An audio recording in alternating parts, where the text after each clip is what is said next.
Chapter 392, Meeting My Future Sister-in-Law's Envel. It seemed that Feng Danning and Jiang Yongkang had interacted a few times and knew the inside story. When he heard this, he smiled and said, Brother Jiang was sick previously. It's especially easy for him to wake up at night. He can't sleep well. The doctor said that the most important thing for him is to rest well. He can't sleep for more than 4 hours a day.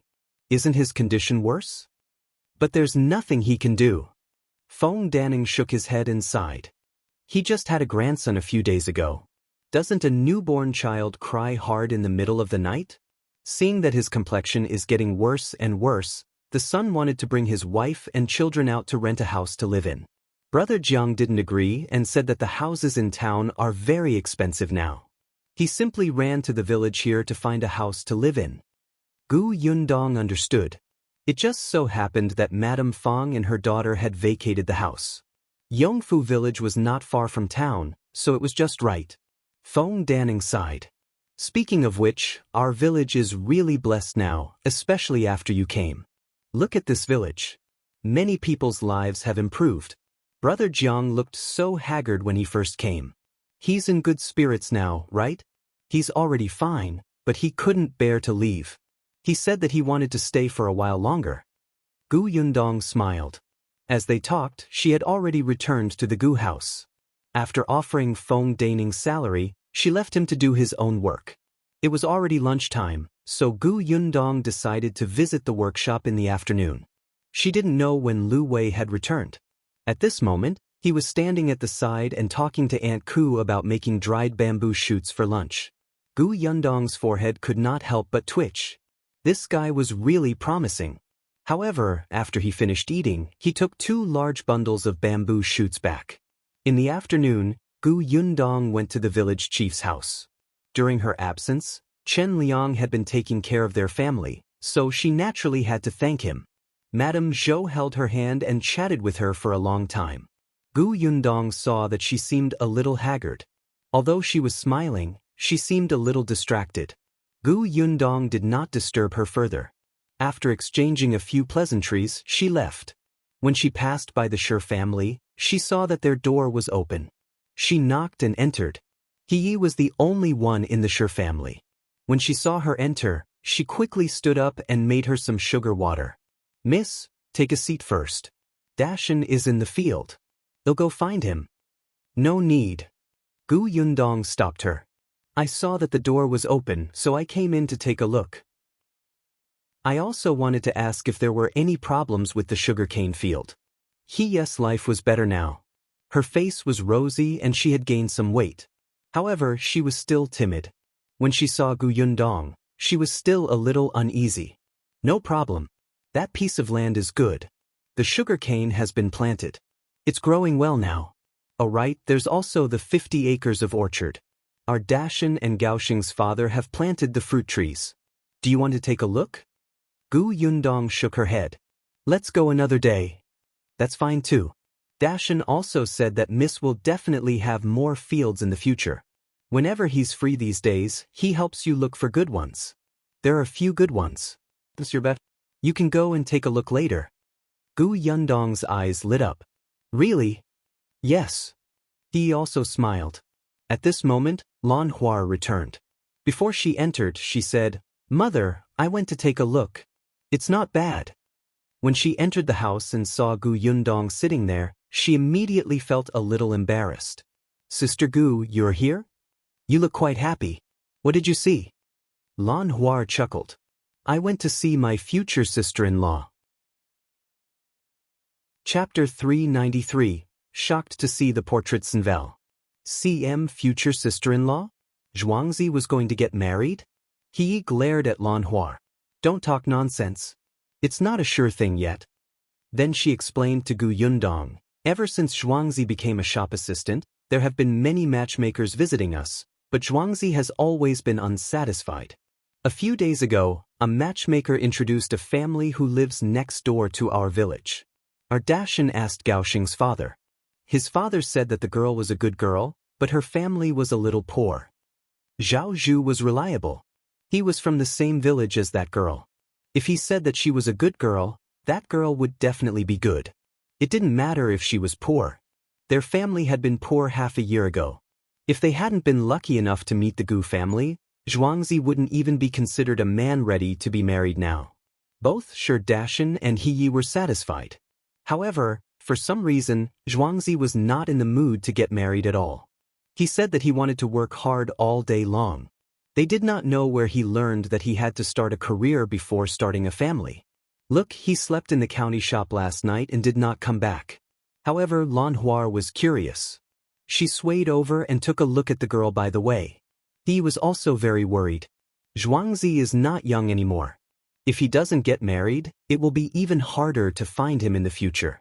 Miss Gu, that kid is listening to you now. Can you help me persuade him? At least he's a good match. How can you reject him without even looking at him? Gu Yundong was a little stunned when she heard that. She did not expect Zhuangzi to be so popular. Thinking about it, it made sense. Zhuangzi had a legitimate job and his parents were easy to talk to. Most importantly, he was not bad-looking. With his new clothes on, he looked very upright and energetic. However, this kid was actually ambitious and focused on his career. He didn't want to get married? Faced with He-Yes' expectant gaze, Gu Yundong could not help but laugh dryly. She could only nod and say, "All right, I'll help persuade him later. But Aunt, you don't have to be too anxious. This depends on fate. Perhaps Zhuangzi's fate hasn't arrived yet?" At this moment, he suddenly realized that the young lady of the Gu family was still young and had yet to get married. How could she tell her about this? It would be so awkward. She immediately felt a little ashamed. "No, it's okay. You don't need to persuade him." Gu Yundong held her forehead. Should she persuade him or not? After staying in the Shi family for a while, Gu Yundong went to the workshop. The villagers in the workshop were very happy. When they saw her, they surrounded her and talked about the work they had been doing for the past few months. After that, they asked her nervously, "We're going to rest in 2 days. If you don't make sugar anymore, can you still hire us to work in the new workshop?" Gu Yundong was quite satisfied with these dozen people. However, the recruitment for the new workshop was not like now. At that time, they could only continue if both sides could accept the conditions. If we recruit more people from the new workshop, we'll have to hire long-term workers. Long-term workers are different from short-term workers. Think about it carefully these few days and see if you want to come. We'll talk about other things when you come over. Everyone fell into deep thought when they heard that. Gu Yundong only went back after she was done with the workshop. She didn't expect Shao Qingyuan to still not be back at night. Didn't he go to the bodyguard agency to look for someone? Could there be something else? Shao Qingyuan aside, Qin Wenjing had already taken the portraits Gu Yundong had given him and asked someone to bring them to the Shuanhe Prefecture to paste them on the wall. Not long after they were pasted, an old woman carrying a basket came over to join in the fun. With just one look, her expression changed on the spot. She hurriedly squeezed out of the crowd and left in a hurry. Chapter 394. News of Aunt Guzenvel. The old woman's expression was tense. After turning 2 alleys, she finally entered the back door of a mansion with the surname Zhou. Then she passed through the corridor and hurriedly walked towards the snow-blowing garden. On the way, she encountered a maidservant who asked her a question. She did not bother to answer and only handed the basket to her. She had already entered the courtyard. There was only one woman in the room. She was dressed in gold and jade and was lazily leaning against the couch, eating peaches. Seeing her rush in, she raised her eyebrows slightly. "Mrs. Ren, what's wrong with you? Look at how flustered you are." Mrs. Ren looked around and saw that the maidservants were all outside. She took 2 steps forward and whispered a few words into the woman's ear. When the woman heard this, she immediately straightened her body and frowned slightly. She did not even bother to eat the peach. "Are you serious? Is that portrait really the same as Gu Deifeng's?" Mrs. Ren thought for a moment. "It's a little different. There's a scar missing from that portrait." The woman narrowed her eyes slightly and frowned thoughtfully. "Who would look for them? Is there anyone they know in Shuanhe Prefecture? By the surname of Ku?" She thought for a moment and instructed Mrs. Ren, "Go and find out who that family in Fish Rice Alley is." All right.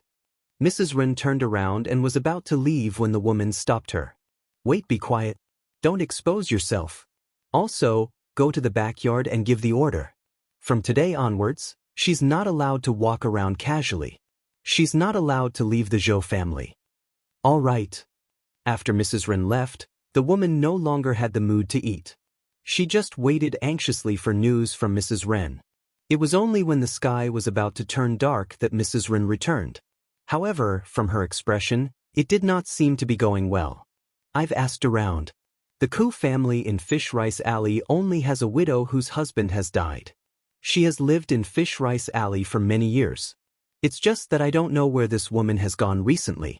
I asked the neighbors around and they said that she left after the new year. I asked in detail and the neighbors asked about my identity. I couldn't say it directly, so I said that I was an old friend of that woman. In the end, the neighbors seemed to be suspicious and asked me to go to the Nye Manor to look for young Master Nye. Nye Manor? The Nye Manor belonged to a large family in the Xuanhe Prefecture. They had a lot of connections and backers. Just that mansion alone was more than 2 times larger than the Zhou family. Mrs. Ren sighed. Our Zhou family has just arrived at the Xuanhe Prefecture and our foundation is unstable. It's difficult for Old Master to get in touch with the Nye family. If we offend the Nye family, Old Master will probably be furious. It's not good for me to ask around, so I came back. The woman's expression turned ugly. She secretly scolded Mrs. Ren for being useless, but she suppressed it and did not say anything. After a while, she said, I didn't expect Gu Dafeng to get close to the Nye family. Don't let anyone know about this, especially Master. Also, find someone to put up another notice on the wall when no one is paying attention at night. At least cover half of that portrait for me. I'll do it now. Seeing her leave, the woman became even more frustrated. After a while, she finally couldn't help but go to the backyard. Gu Yundong did not know that the eldest Aunt Gu she was looking for was in Xuanhe Manor. As soon as she finished her dinner, Aunt Ke pulled her over for a heart-to-heart talk. The two of them entered Aunt Ke's house. The moment they entered, Aunt Ke asked with a dark expression, What exactly are your plans for Miss Shin? Should just stay at home? Chapter 395. What attitude? Box novel. Sim Gu Yundong was stunned and a little confused. Yes, Sidian is my friend. She just came to Yongfu village and is unfamiliar with this place. It's not safe for her to live alone outside. Besides, she doesn't have much money on her. It's not easy for her to build a house. If she doesn't have money, lend it to her. Aunt Ku expected better from her. When did you become a bodhisattva who saves all living beings from suffering? You took her in when she was homeless. Aren't you afraid of causing trouble for yourself? Gu Yundong blinked and asked uncertainly, Did Shinsidian offend Aunt? Not really. Then how? She looked like she wanted to chase the woman away. Aunt Ke took a deep breath. Are you really stupid or are you pretending to be stupid? Shinsidian is so good-looking. She has breasts and buttocks. You're like a little bean sprout in front of her. You're completely inferior to her. Why was she just a bean sprout? She had been growing very well recently, okay? Moreover, her face was not bad either. Why did it seem to Aunt Ku that she was still the sloppy little girl who had fled to her house half a year ago? That's right, Aunt Ku had already fixed Gu Yundong's image. No matter how well she dressed up, she still felt that Gu Yundong was the same person whose gender was uncertain. You have to be more careful. Shao Qingyuan is successful now and he's tall. Such a handsome man hasn't gotten married yet. Those girls in the village must be blind. That Miss Shen looks smart. What if she steals your man? Gu Yundong was speechless. So that's what you're worried about? She didn't know whether to laugh or cry. Aunt, that's impossible. It's impossible between the two of them. You're still laughing. You have to be wary of others. I'm doing this for your own good. Gu Yundong quickly restrained her expression, but she still looked helpless. I know that Aunt is doing this for my own good, but Sidian is different. You don't know what she has experienced in the past. Moreover, she's afraid of Shao Qingyuan and avoids him like the plague. She's probably like those blind girls in the village, right? Back in Gu Village, it was Shao Qingyuan who contacted Shinsidian first and the two of them cooperated happily. At that time, Shinsidian was not afraid of Shao Qingyuan. She only wanted revenge. In addition, she had been Gu Gang's concubine for a period of time. Although she did not say it, Gu Yundong knew that she had an inferiority complex. The girl felt that she was dirty. Later on, she met Zhou Defu and his son on the way. Shinsidian saw Shao Qingyuan throw the child onto the horse with her own eyes. He didn't care if the kid would be thrown off or stepped on until he turned into a meat patty. Only then did she finally realize Shao Qingyuan's true colors. Ever since then, Shinsidian had tried her best to avoid talking to him. Gu Yundong found it strange. Wasn't she very cruel and bloodthirsty when she shot people with a crossbow? Why wasn't Shinsidian afraid of her? Was she discriminating against her? Aunt Ke listened to her roughly and frowned slightly. She reluctantly believed her. It's good that you know what you're doing. Then I'll change my attitude towards her tomorrow? Gu Yundong was shocked.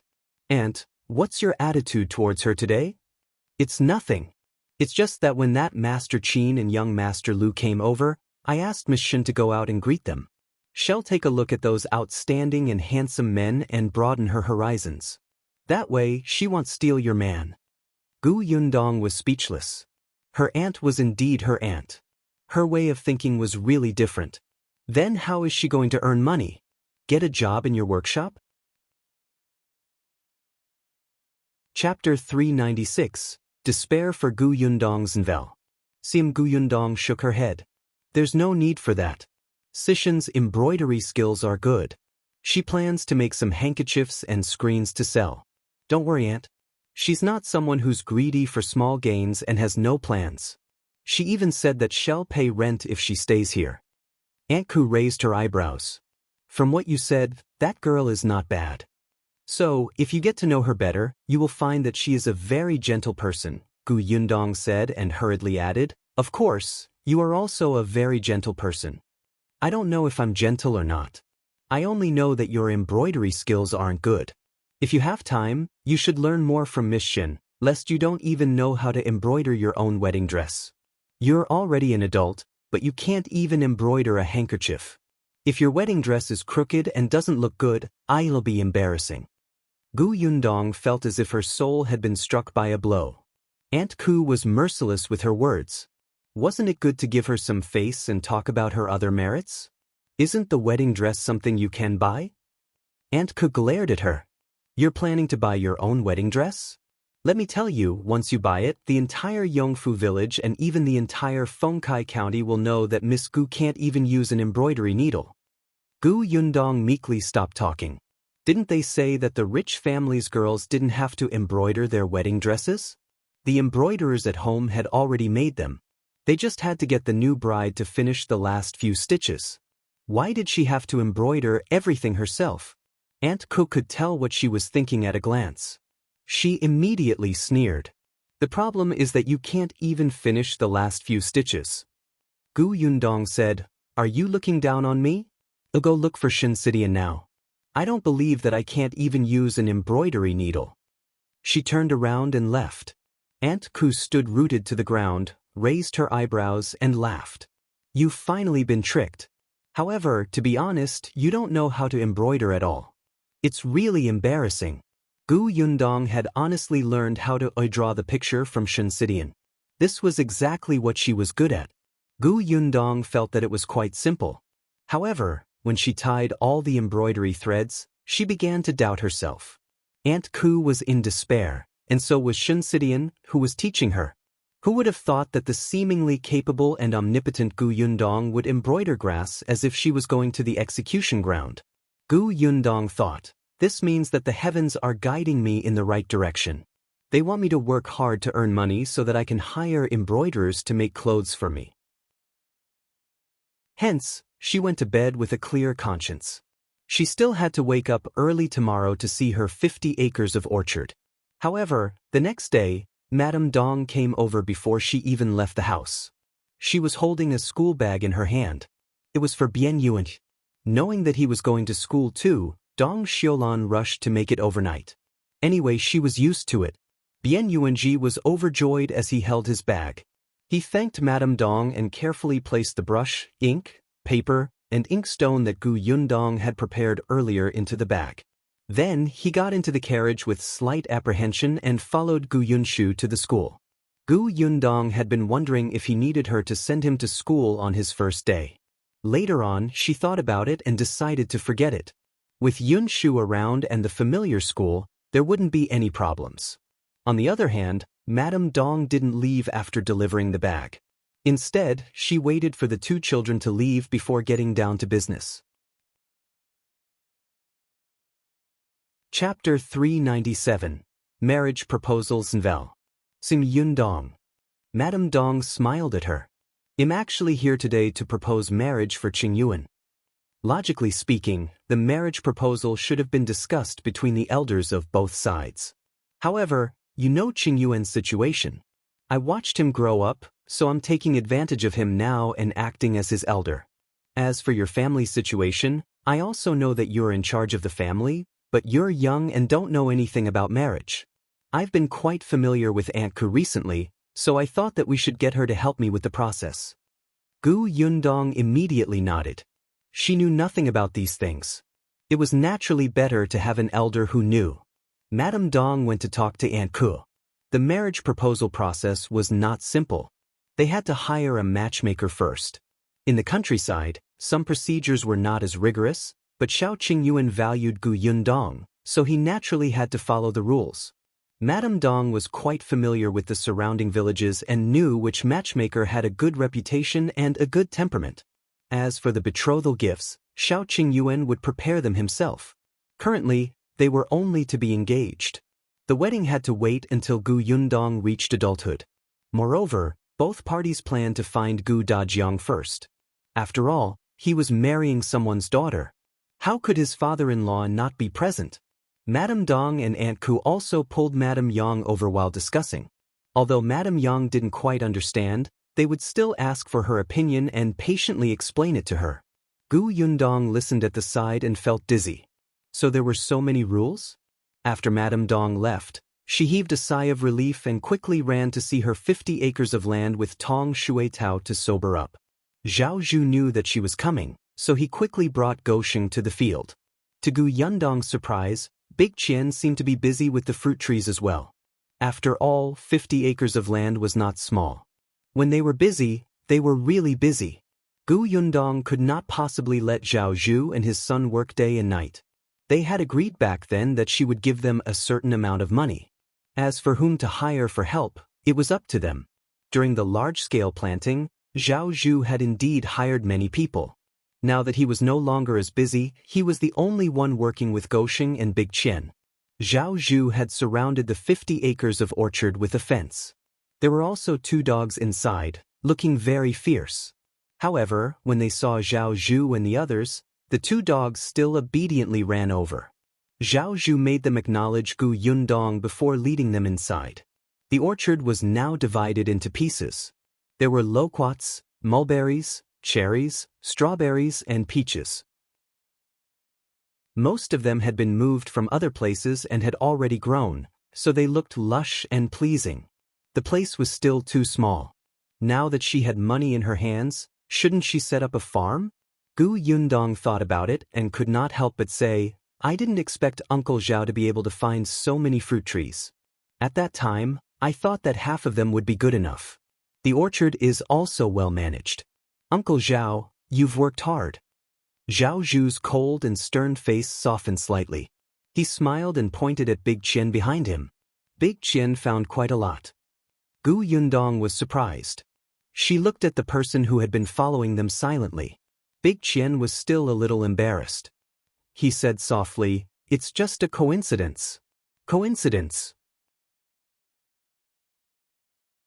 Chapter 398. Father, what do you mean? Box novel. CM Big Chen nodded. When I went out to look for work previously, I went to many places, so I know something. What kind of job did you find? He had earned 5 taels in a short period of time. Big Chen was even more embarrassed. I do anything. I've been to many villages. Some families need someone to carry things when they get married. Some need help when they go up the mountain. Some need to withstand beatings when they fight. Anyway, I'll go wherever there's money. In fact, these jobs did not earn much money. There was once when a rich young master offended someone. His figure was similar to that of the rich young master, so he pretended to be that person and was beaten half to death. In the end, the rich young master saw that he seemed to have vomited blood and directly threw 5 taels of silver to him. Actually, the blood was not Big Chen's. It was just chicken blood.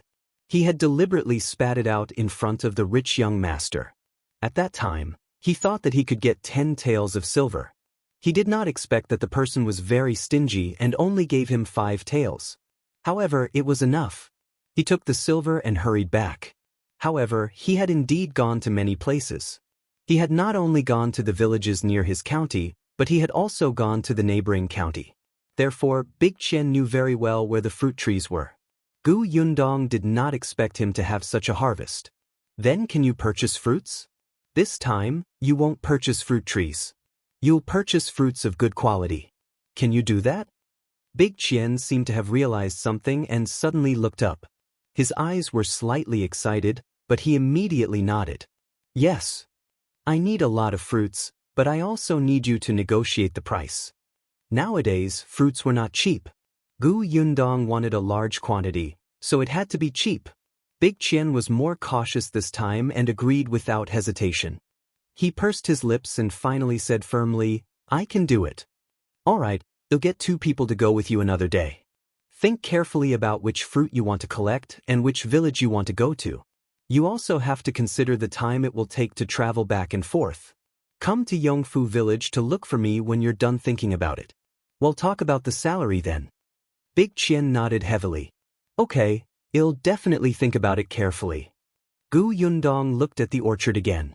After asking Zhao Zhu about the planting, she planned to leave. However, just as she turned around, Big Chen chased after her. When he reached the entrance of the orchard, he took a deep breath and said solemnly, Boss, thank you. Yundong was stunned for a moment before she understood that he should be referring to the time when Grandma Chen came to her house. She smiled. Do a good job.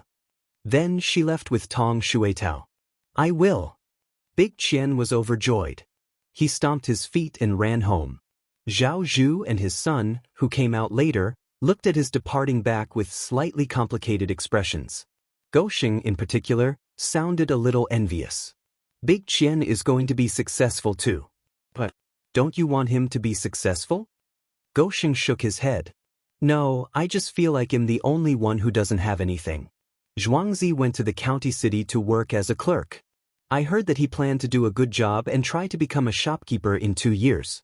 Now that Big Chen has been put in an important position by Miss Gu, he might be a manager in the future.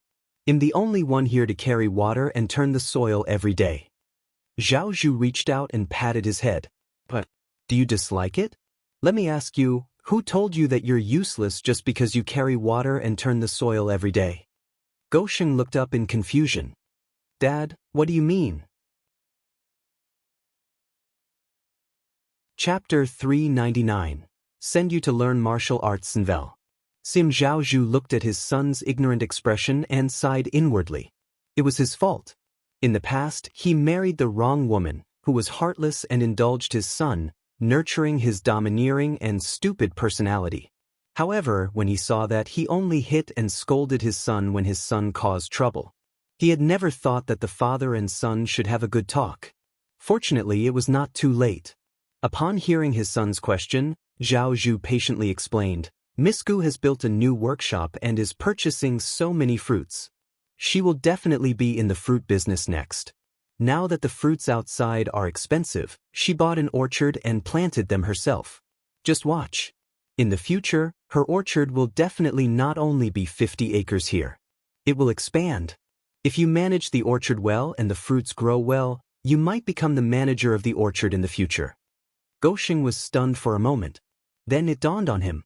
He slapped his thigh hard and said, Why didn't I think of that? Dad, you're amazing. You even thought of that.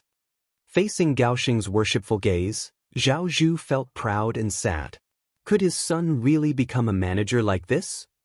Forget it, forget it. It was not too late to teach his son something while he was still young. The father and son talked as they walked home. Gosheng was no longer disappointed. His father was right. Everyone had their own path to walk.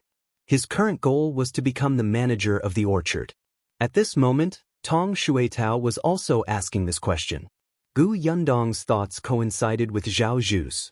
However, what she valued now was not Gosheng, but Zhao Zhu. Tong Shuitao did not fully understand, but she seemed to have thought of something else and quickly said, "Then miss, how can I help? Don't you think I'm strong? Can I follow them to purchase fruits? I can carry 2 big boxes alone." Gu Yundong raised his eyebrows. "You want to purchase fruits? I just think that Big Chen looks like a weak chicken and is easy to beat up. I can help him." Gu Yundong fell into deep thought. Tong Shuitao asked again, "Miss, can I go?" "Shuitao, do you like martial arts?" Tong Shuitao was stunned. Why did the topic change so quickly? However, she still nodded quickly. "I like it. I've been strong since I was young. At that time, I thought that since I can't be a little woman, I'll be a heroine. Unfortunately, she was just a servant and could only carry water and chop firewood." Gu Yundong said, "Brother Shao has been looking for bodyguards to teach Mao and the other 3 martial arts. If you're interested, you can learn with them. However, you're a girl after all, so it's a little inconvenient." "It's convenient, it's convenient." Before Gu Yundong could finish speaking, Tong Shuitao hurriedly expressed her stance. People in the martial arts world don't care about trifles. There's no distinction between men and women when learning martial arts. There's no need to be so particular. Besides, they'll be just watching from the side. If there's anything wrong, just let the escort point it out for me. We won't have any contact." Gu Yundong looked at her anxious expression in amusement. "Then, do you want to purchase fruits or learn martial arts?" Tong Shuitao was actually in a difficult position for a moment. After a long time, she gritted her teeth and said, "I'll be learning martial arts. If I learn it well, I can protect Mississippi. I'll be even more useful in the future." Gu Yundong smiled. "All right, I'll ask Brother Shao when we get back." Tong Shuitao became happy, and her footsteps became a little impatient. Unexpectedly, just as the 2 of them reached the entrance of the Gu residence, they saw 4 to 5 people gathered outside. Chapter 400, Eerie Gu Yundong's Nvel. They were still pointing at the house with disdain on their faces. Tong Shuitao only heard their conversation when she got closer. "I knew it. This young lady from the Gu family must have eloped with that wolf cub." "That's right. Otherwise, why would that wolf cub propose marriage as soon as she returned? Gu Yundong hasn't reached adulthood yet, right? Why is she in such a hurry? Is she pregnant?" When she said this, the people around her widened their eyes. "It couldn't be, right?" Tong Shuitao was furious. "You gossipy old women, I'll tear your mouths apart." As she spoke, she pounced on the person who had spread the most rumors. The few of them immediately turned their heads and retreated.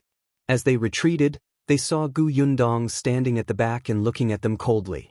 Gu Yundong was smiling, but this smile reminded them of the day when she had ruthlessly whipped Hu Liang with the sole of her shoe. All of them immediately felt their faces hurt. Miss Gu, we're just spouting nonsense.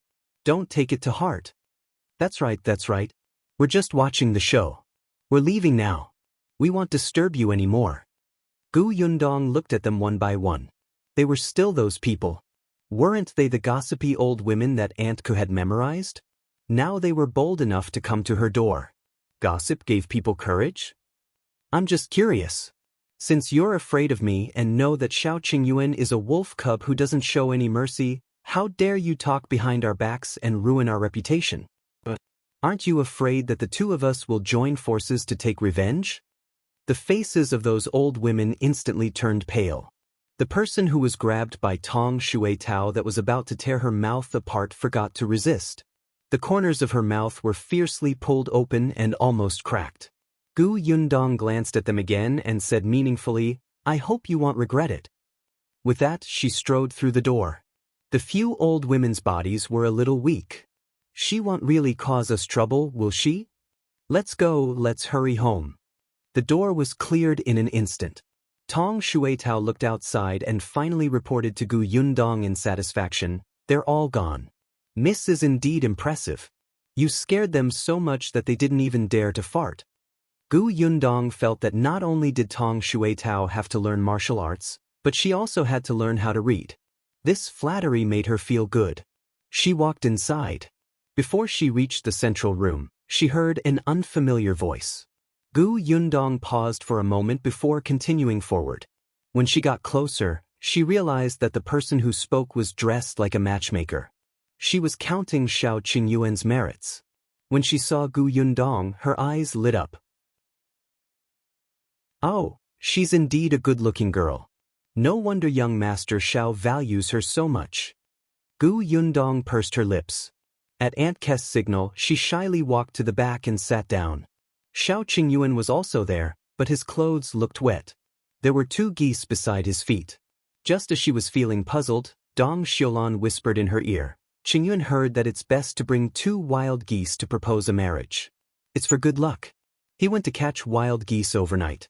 His clothes were wet, but he didn't have time to change. The geese rested by the water. It was unknown where Shao Qingyuan was squatting and waiting for them, but he looked a little disheveled. She glanced at the matchmaker who was chatting happily with Aunt Ku and gave Shao Qingyuan a look before silently leaving the central room. Not long after, Shao Qingyuan also came out to the backyard. Gu Yundong pinched his sleeve, and Shao Qingyuan held her hand. Gu Yundong was speechless. She just wanted to know how wet his clothes were. She did not want to hold his hand. She glared at him. "Hurry up and go back and change your clothes. I can wring water out of it. Aren't you afraid of catching a cold? You'll leave after we've settled it. There are a lot of things to discuss here. I don't know when they'll be done. Hurry up and go back to change." "But, you said you'd listen to me." Shao Qingyuan immediately shut up and nodded. "Then he'll go back first." Gu Yundong stood under the corridor and watched him walk out of the Gu house. Only then was she satisfied. She was about to return to the central room when she saw an unexpected person appear at the door. Chapter 401. An Errand Boy's Novel. Sim Gu Yundong walked forward and asked with a smile, "Uncle? Jiang, what's the matter?" When Jiang Yongkang saw her, he immediately heaved a sigh of relief and said, "I passed by the river just now and saw your mother sprained her ankle. There was a lady supporting her, but she looked like she couldn't walk steadily, so she asked me to come to your house to inform you." Gu Yundong hurried out. "Thank you for coming to tell me." Jiang Yongkang led the way. "It's nothing. No matter who it is, they will help. It's just that I'm a man and can't support your mother. I can only help run errands." As he spoke, they saw Shen Sidian and Madame Yang walking over carefully. Shen Sidian had come to the river to wash clothes. She was now living with the Gu family. Although Gu Yundong had taken good care of her, she did her own things. Sometimes she would help the Gu family with some work. As for Madame Yang, she was used to doing chores in the past. Although there were already servants at home now and she didn't have to wake up early and work late at night, she couldn't change her habits in a short time. If she didn't do something, she would feel at a loss. Gu Yundong did not hold her back. If she wanted to cook, she could cook. If she wanted to wash clothes, she could wash them. If she wanted to play with puzzles, she could play. She could also sleep or rest as long as she was happy. Today, she saw that Shen Sidian was going to wash clothes, so she carried a small basket out. There were only 2 old clothes that she had found. Shen Sidian took care of her and coaxed her to sit on a rock to chat with her. She was fine at first. Unexpectedly, when she was about to stand up after washing her clothes, she almost fell. Madame Yang panicked and immediately rushed up to help her. However, while Shen Sidian was safe and sound, Madame Yang sprained her ankle. This place was close to the foot of the mountain, and the girls and women in the village rarely washed here. Shen Sidian did not see anyone, so she helped Madame Yang back. However, she was thin and weak, so it was especially difficult for her to walk. Fortunately, Jiang Yongkang saw them and went to the Gu family to call for help. When Gu Yundong came over, she squatted down and carried Madame Yang on his back. Jiang Yongkang was surprised. "Miss Gu is so strong." Gu Yundong smiled. I've trained. Although she was not as strong as Tong Shuetao, it was not a problem for her to carry Madame Yang. Shen Sidian stood at the side and supported her. Seeing this, Jiang Yongkang said, how about this? I'll make another trip and find the doctor. Before Gu Yundong could reject him, he had already left. She could only carry Madame Yang home first. The matchmaker had already left, and Shao Qingyuan had also changed his clothes. Seeing Madame Yang being carried back, the family surrounded her nervously. Fortunately, Jiang Yongkang quickly brought the village doctor over. Although this doctor was not as good as the county doctor, he was still quite good at treating physical injuries. The moment he arrived, he asked about Madame Yang's pain. When Aunt Ku saw Jiang Yongkang standing at the side, she was stunned. While Madame Yang was talking, she pulled Gu Yundong aside and asked, what's going on? Why is he here? Uncle Jiang ran over to inform me that my mother sprained her ankle. Later, he sent for the doctor. Aunt Ku nodded and walked back with Gu Yundong. Unexpectedly, she heard Jiang Yongkang comfort Madame Yang. Bear with it. It won't hurt. However, Madame Yang kept shaking her head and refused to let the doctor touch her feet. When she saw Gu Yundong coming over, she seemed to have found her backbone and reached out to hug her. She stretched out her trembling feet for the doctor to treat her. Jiang Yongkang. Chapter 402, Closing the Workshops in Vel. As long as Gu Yundong was by her side, Madame Yang was not afraid of pain. During the treatment, she did not even cry out. She only hugged Gu Yundong's waist with extra strength. After the doctor left, Tong Shuetao carried Madame Yang back to her room to rest. Only then did Gu Yundong express her gratitude to Jiang Yongkang. Jiang Yongkang waved his hand. It's just running around. It's not worth the thanks. Since there's nothing else, I'll leave. Gu Yundong asked him to stay for tea, but he rejected her. As soon as he left, Aunt Ku pulled Gu Yundong to talk about the outcome of the matchmaker's conversation. Since both parties were interested, they should use their birth dates to calculate and see if they were suitable. There was no need for Gu Yundong to worry about the rest. Aunt Ku felt that she was not her biological mother after all, so she had to explain every step to her. Gu Yundong gave her the date of birth and went back to work. The sugarcane was gone, and it was almost time for the workshop to close. On the last day, Gu Yundong went to the Liu family's courtyard. Gu Yundong smiled when she saw that the courtyard had been tidied up and that the villagers were extremely reluctant to leave. It's been hard on everyone for the past few months. Besides your salary in the last month, you will be given an additional 100 copper coins as a reward. Everyone rest well. When everyone heard that there was a bonus of 100 copper coins, they instantly came back to their senses with faint excitement on their faces. There's one more thing. I've told everyone last time that the workshop here has stopped.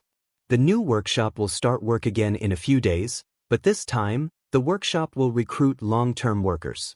Have you thought about it when you go back? Wang Xuanzi was the first to respond. I'll do it. In any case, his family only had 2 acres of land and did not grow much crops. His wife could completely handle it alone. Before he worked in the Gu family, he had been looking for jobs for more than half a year. However, not only could he not find good work, but his salary was also low. He also had to spend money on food and accommodation outside. Wang Xuanzi felt that there was no better job than working in the Gu family. It was close to home, and he could help if anything occurred to his family. Moreover, the salary was high and stable. Most importantly, he had only been working in the Gu family for a few months, and his family had already eaten meat 3 to 4 times. His wife and children looked much better. Su Hua also raised her hand anxiously. Me too. I'll do it too. After Su Hua got married, she was originally cooking, washing clothes, and taking care of the children at home. Occasionally, she had to go to the fields. Every day, she was so busy that her feet did not touch the ground, but she was still despised by her mother-in-law, who said that she was lazy all day and did not serve the man well. Su Hua felt wronged. She was not the only one who came to the Gu family's recruitment that day. Her sister-in-law was also there. She did not have much hope at that time. She did not expect that she would be chosen instead of her sister-in-law. From then on, her status in the family rose steadily. Her mother-in-law's expression improved, and her sister-in-law stopped being sarcastic. When she returned, not only did she not have to serve her husband, but her husband also gave her foot wash. This treatment had never happened before. Su Huar understood how important this job in the Gu family was to her. It didn't matter how much the salary was. Anyway, the family didn't split up. She had to hand over the monthly earnings to her mother-in-law. However, the feeling of having a say at home was completely different. Sometimes, the Gu family would even give them some food as a reward. She could bring it back and keep it. Therefore, when the Gu family said that they wanted to recruit long-term workers, Su Huar accepted without even thinking about it. Not only her, but the others also agreed. Even if they were paid less, they still wanted to stay. However, they did not expect that the treatment of the long-term workers would also make them excited. Chapter 403. The Gu family is recruiting long-term workers in Vel. Siem Gu Yundong counted, and in the end, 12 people agreed to stay. After all, long-term workers were different from short-term workers. They signed long-term contracts and had many restrictions. If you suddenly quit midway, the boss could sue you. These people had a lot of work to do at home, so they had no choice. The Lu family had originally rented the courtyard to Gu Yundong as a temporary workshop. The three of them worked here as temporary workers. Now that they were going to sign a long-term contract, only the couple agreed. As for Father Lu, firstly, he was old, and secondly, there was other work at home. Someone had to do it. Gu Yundong had an idea of what to do. She said, "Since you've decided, well, sign a contract tomorrow. The salary will still be 500 copper coins at the beginning, but there will be 3 days of vacation every month. Well, start working at 7 in the morning, rest for 2 hours at noon, and stop at 5 in the evening. If there's anything at home or if you're not feeling well, you can take leave, but your salary will be deducted for a day." She explained some of the rules of the long-term workers, first to avoid any controversy in the future. However, such conditions were enough to make these people excited and happy. Even the villagers who originally did not plan to sign long-term jobs were filled with envy and eagerness. However, they could not afford to leave their homes and could only feel regretful. Even so, they visited Gu Yundong afterwards, thinking that she could still look for them if she had short-term jobs one day. Gu Yundong agreed. She was very satisfied that no one had slacked off during this period of time. Once the matter was settled, Gu Yundong gave everyone their wages. Every month, on this day, everyone's eyes would light up, especially in the last month. Gu Yundong promised to give them an extra 100 copper coins. After settling the wages and coming out of the Lu family's courtyard, she looked up at the sky and heaved a sigh of relief. Big Chen had already gone to other villages to collect fruits. Eldest Tong and Lu Wei, who had joined in the fun, followed him. Gu Yundong also did not understand why Lu Wei was so enthusiastic about her business even though he did not care about his own business. No wonder old Master Lu wanted to throw him away every time he mentioned him. Shao Qingyuan also invited the escort from the Zheng family's bodyguard agency over. The guy was originally an escort who guided others in martial arts. He could be considered very experienced. After the escort came, he started training Mao and the others the next day. Tong Shuitao also woke up early every day and ran to the Shao family. Shao Qingyuan even bought an old woman to help wash clothes and cook. However, he still came to the Gu house to eat every day. It was as if he could eat 2 more bowls of rice just by looking at Gu Yundong. The new workshop could already be used. Gu Yundong started to recruit people again. When this news came out, many people, be they from Yongfu village, Xinbei village, or the Song family village, came after hearing it. Not only did the Gu family's workshop have a high salary, but they also gave out things during the new year. Occasionally, there would be bonuses. These things had long been spread by the dozen or so short-term workers from before. Everyone who was related to Yongfu village knew that they worked well in the Gu family. As a result, many people came. Gu Yundong was shocked when she opened the door in the morning. She only planned to recruit 30 people this time. Everything had to be done slowly. After all, she did not know the fruit production here. If she recruited too many people but did not have much work, wouldn't she suffer a loss? Hence, she told everyone the number of people she needed and told them to be mentally prepared. She did not want too many people. Then she got everyone to line up. The person sitting at the desk taking notes was the second son of the Tong family, Tong, and previously, this person was the fastest and most diligent when he learned how to read. Now that a few months had passed, he could recognize the basic words. Chapter 404, Why Don't You Want Me? Box Novel. CM Gu Yundong intended to train Tong and to be the manager of the workshop. This time, she might as well let him record everything during the recruitment. Tong was very nervous. He had always been the type to work silently. He did not expect his boss to value him so much. Now that he was holding the brush, he had to restrain himself with all his might to not tremble. The crowd in front was noisy. The young lady was talking and answering many people's questions. Suddenly, a cup of water appeared in front of him. Tong looked up and saw Shinsidian pointing at it. This is jasmine tea. Try it. If you're still nervous, you can take a deep breath or hold your hands tightly. It might be useful if you tense up your body for a while. Tong was stunned. He subconsciously did as she said and actually felt much better. He raised his head in surprise and said gratefully, "Thank you, Miss Shen." "No need. A doctor told me this before. If you're nervous in the future, it'll be much better when you do this." Shinsidian smiled and handed another cup of water to Gu Yundong. When she saw Shao Qingyuan, she silently handed the cup to Mao and asked him to pass it to him. Shao Qingyuan had brought Mao to suppress the situation. He was afraid that there would be people like the Li family who didn't know what was good for them and came to cause trouble. As expected, with him around, it was as if there was a stabilizing force. At least, after the Li family came over to take a look, they immediately shrank back. The villagers had already lined up obediently. Gu Yundong took a look and said, "The Gu family's workshop is for food, so the minimum requirement is to dress neatly and cleanly. Those who can wring a pile of mud out of their sleeves don't have to queue." The crowd immediately buzzed, especially those who had not showered, washed their hair, and changed their clothes for a few days. They immediately wished they could hide their sleeves. Slowly, some people came out of the group, and a few people simply ran home and quickly washed their hair and changed their clothes before coming back again. But Gu Yundong would not wait for them. She began to call for people and ask about their situations. Although she had given preferential treatment to her fellow villagers this time, if there was anyone good in the neighboring villages, she would naturally want them. After stating her basic request, she sat at the side and waited for Tong to handle everything. After relieving his nervousness, Tong raised his brush again. It actually made people feel uneasy when facing him.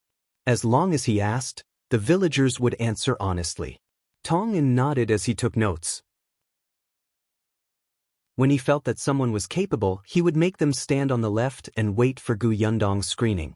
However, just as he chose the 15th person, Gu Yundong suddenly said, "Not this person." Tong was not the only one who was stunned. The villager also looked up in surprise. He thought that he was dressed appropriately and was clean. His hair had just been washed this morning, and he was much more energetic than the previous candidate. Moreover, he had the experience of doing short-term work outside. He was also agile and wouldn't slack off. Why didn't she want him? When the Gu family recruited short-term workers, if he hadn't already found a job in the county city, he wouldn't have missed it. This time, he was originally full of confidence. After all, compared to Wang Xuanzi, who was next door, he felt that he had a lot of advantages. Even though he was afraid of Shao Qingyuan, this person couldn't help but ask, "Why? Why don't you want me? Which part of me doesn't meet the requirements?" Shao Qingyuan frowned. That person was terrified and could not help but take a small step back. However, he still looked at Gu Yundong stubbornly. Chapter 405. Holding a Grudge. Senvel. CM Gu Yundong did not ask Shao Qingyuan to appear. She just calmly took a sip of tea and smiled at the person. After a while, seeing that the person was getting impatient and irritable, she said, "Why don't I want you?" She raised her eyebrows. You might as well go back and ask your wife. That person was stunned. Ask his wife? His wife was also here. He turned around to look for his wife. Sure enough, he saw his wife, who was also puzzled, behind the crowd. That person took a few quick steps forward and couldn't control his volume when he was in front of her. He asked loudly, "Tell me, what did you do? Why don't they want me?" His wife shook her head in confusion. The next moment she suddenly reacted. "No, it can't be, right?" Her expression changed instantly. The man in front of her naturally saw it and immediately roared, "What's going on?" I only gossiped about the Gu family's girl last time." "What gossip?" "I just said that she hasn't been back for a few months and she might have run away with the wolf cub." The more she spoke, the softer her voice and the paler her face became. The man felt as if he had been struck by lightning. He knew that his wife was a little gossipy, and she could talk about every little thing in the village for half a day. In the past, he did not take it seriously. Which one of the villagers who had nothing better to do was not like this? However, he didn't expect her to gossip about the Gu family and Shao Qingyuan. She could be so stupid to talk about the two people that she could not afford to offend. Most importantly, they knew about it. The man was so angry that his hands began to tremble. It was fine if this prodigal woman couldn't help the family properly, but she even destroyed the job he had been longing for. His wife saw that he was furious and hurriedly apologized to Gu Yundong. "Miss Gu, I was wrong. Look at my husband. He's very capable. You won't lose out if you hire him as a long-term worker." Gu Yundong smiled. "No matter how good he is, I won't accept him. Since he wants to be my family's long-term worker, he'll be your boss. I can't afford such a long-term worker who dares to ruin his boss' reputation." The man's tense nerves finally snapped with a bang. He reached out and hit his wife ruthlessly. "I must have been blind to marry such a troublesome woman like you. You do nothing all day long and even complain about this and that. He'll beat you to death." The woman was so frightened that she ran around. Mao received Shao Qingyuan's gaze and pulled them out of the team, then let them fight as they pleased. Gu Yundong secretly sneered. When she looked at the crowd again, she saw several women with pale faces and anxious expressions. Under everyone's gaze, she took out a small notebook. After flipping through 2 pages, she said, "Other than the one just now, there's also Deng Dania's family, Li Fu's family, Qingyuan's family, and Li Wugi's family. I don't want any of them." Everyone's expressions were strange. "You actually recorded them in your notebook. Are you afraid that you'll forget them?" The expressions of the families who were called out looked very dangerous. They all turned around to look for their wives. Only Li Fu was at a loss. "My wife died a long time ago." Gu Yundong glanced at him. "Oh, your daughter-in-law was quite enthusiastic when she gossiped." Li Fu's expression changed drastically, and his body trembled with anger. Better marry a smart wife than a pretty one. It was really the ancestors' wise saying. Look at them. All of them had been harmed by their us-tongued women. The women had already run away. The men from the families chased after them. After they left, Gu Yundong closed her notebook. "If anyone feels that I did something wrong, you can bring it up." Who would dare? Chapter 406, Chen Family's Envel. No one raised any objections. Instead, someone said very cleverly, "I think Boss Gu is right. How can a long-term worker go around saying bad things about the boss family and ruin the boss reputation? Moreover, the rumors are all fake. They're spouting nonsense without any evidence. This is because their minds are not clear and there's something wrong with their thoughts." Yo, this one can talk. Gu Yundong had a preliminary impression of this person, but she did not say anything. Quite a number of people chimed in and criticized those women. Even those who had been screened were on Gu Yundong's side. After all, who knew if they would be chosen next time? Gu Yundong was very satisfied with the effect and asked Tong'an to continue. Tong'an had chosen a total of more than 40 people. He felt that these people were not bad. Next, she asked Gu Yundong to choose another 20 people. After all, she had to count the people who had previously worked for her family. In total, she had recruited more than 30 people. In the end, They confirmed that there were 22 people from the local village and 11 people from the other villages. Chen Liang had been watching from the beginning to the end. At this moment, he was smiling and was extremely satisfied. In the past 6 months, Yongfu village had slowly risen because of the Gu family's workshop. There were many people who repaired houses. As he walked on the village road, he could even smell the fragrance of meat from time to time. Even the matchmakers came frequently. In the future, Yongfu village would probably have to walk in front of other villages. As the village chief, he was proud. Yes, outstanding. On the other hand, Madame Zhou, who was beside him, tugged at Chen Liang's sleeve and asked softly, "Our family really?" Chen Liang turned around and glared at her. "What's wrong with our family? Isn't second son also working at the Gu family? He's pretty good." "But the first son," Chen Liang pulled a long face. "If he wants to work here, then he should come himself. If he meets the requirements, the Gu girl will hire him. If he doesn't come himself, do you want the Gu girl to invite him? How shameless." Madame Zhou sighed. Her first son had been working in town. Not long ago, a relative of the boss came over and took over the position of her first son. Her first son could only bring his wife and children back. Now, he was doing farm work at home, but how many years had it been since he went to the fields? One could imagine how frustrated he was. He knew that his brother worked in the Gu family for 500 copper coins a month. Although it was not as much as his salary in town, it was not much different. After all, he had worked in town for so long. The Chen family's first son wanted to come, but he could not bring himself to do so. When Madame Zhou saw Gu Yundong last time, she looked haggard and wanted to say something, but she did not say anything in the end. She knew that it was inappropriate. Madame Zhou was not a thick-skinned person and knew Gu Yundong's character. But as a mother, she felt terrible watching her eldest son suffer at home every day. Chen Liang snorted softly. "Let's go. Second son is already a long-term worker of the Gu family. Someone has to do the work at home. It's good that first son is back." With that, they left the Gu residence.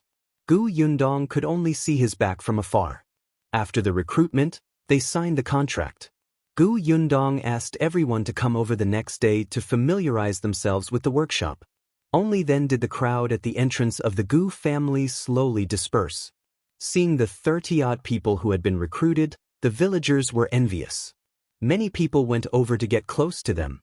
Gu Yundong did not care. She looked at Tong and with admiration in her eyes.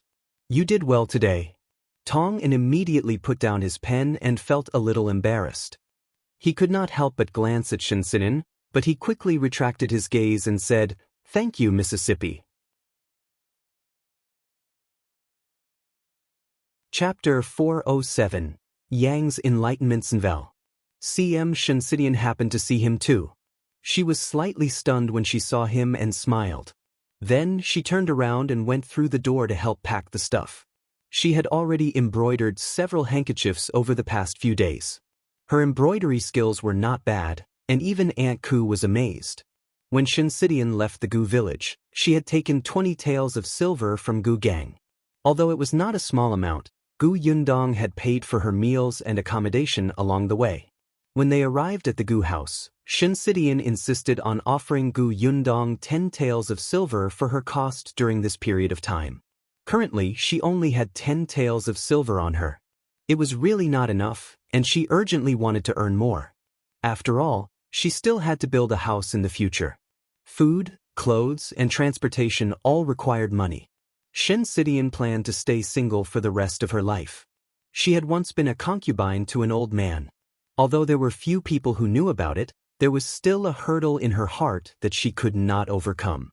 It was actually quite good to be alone.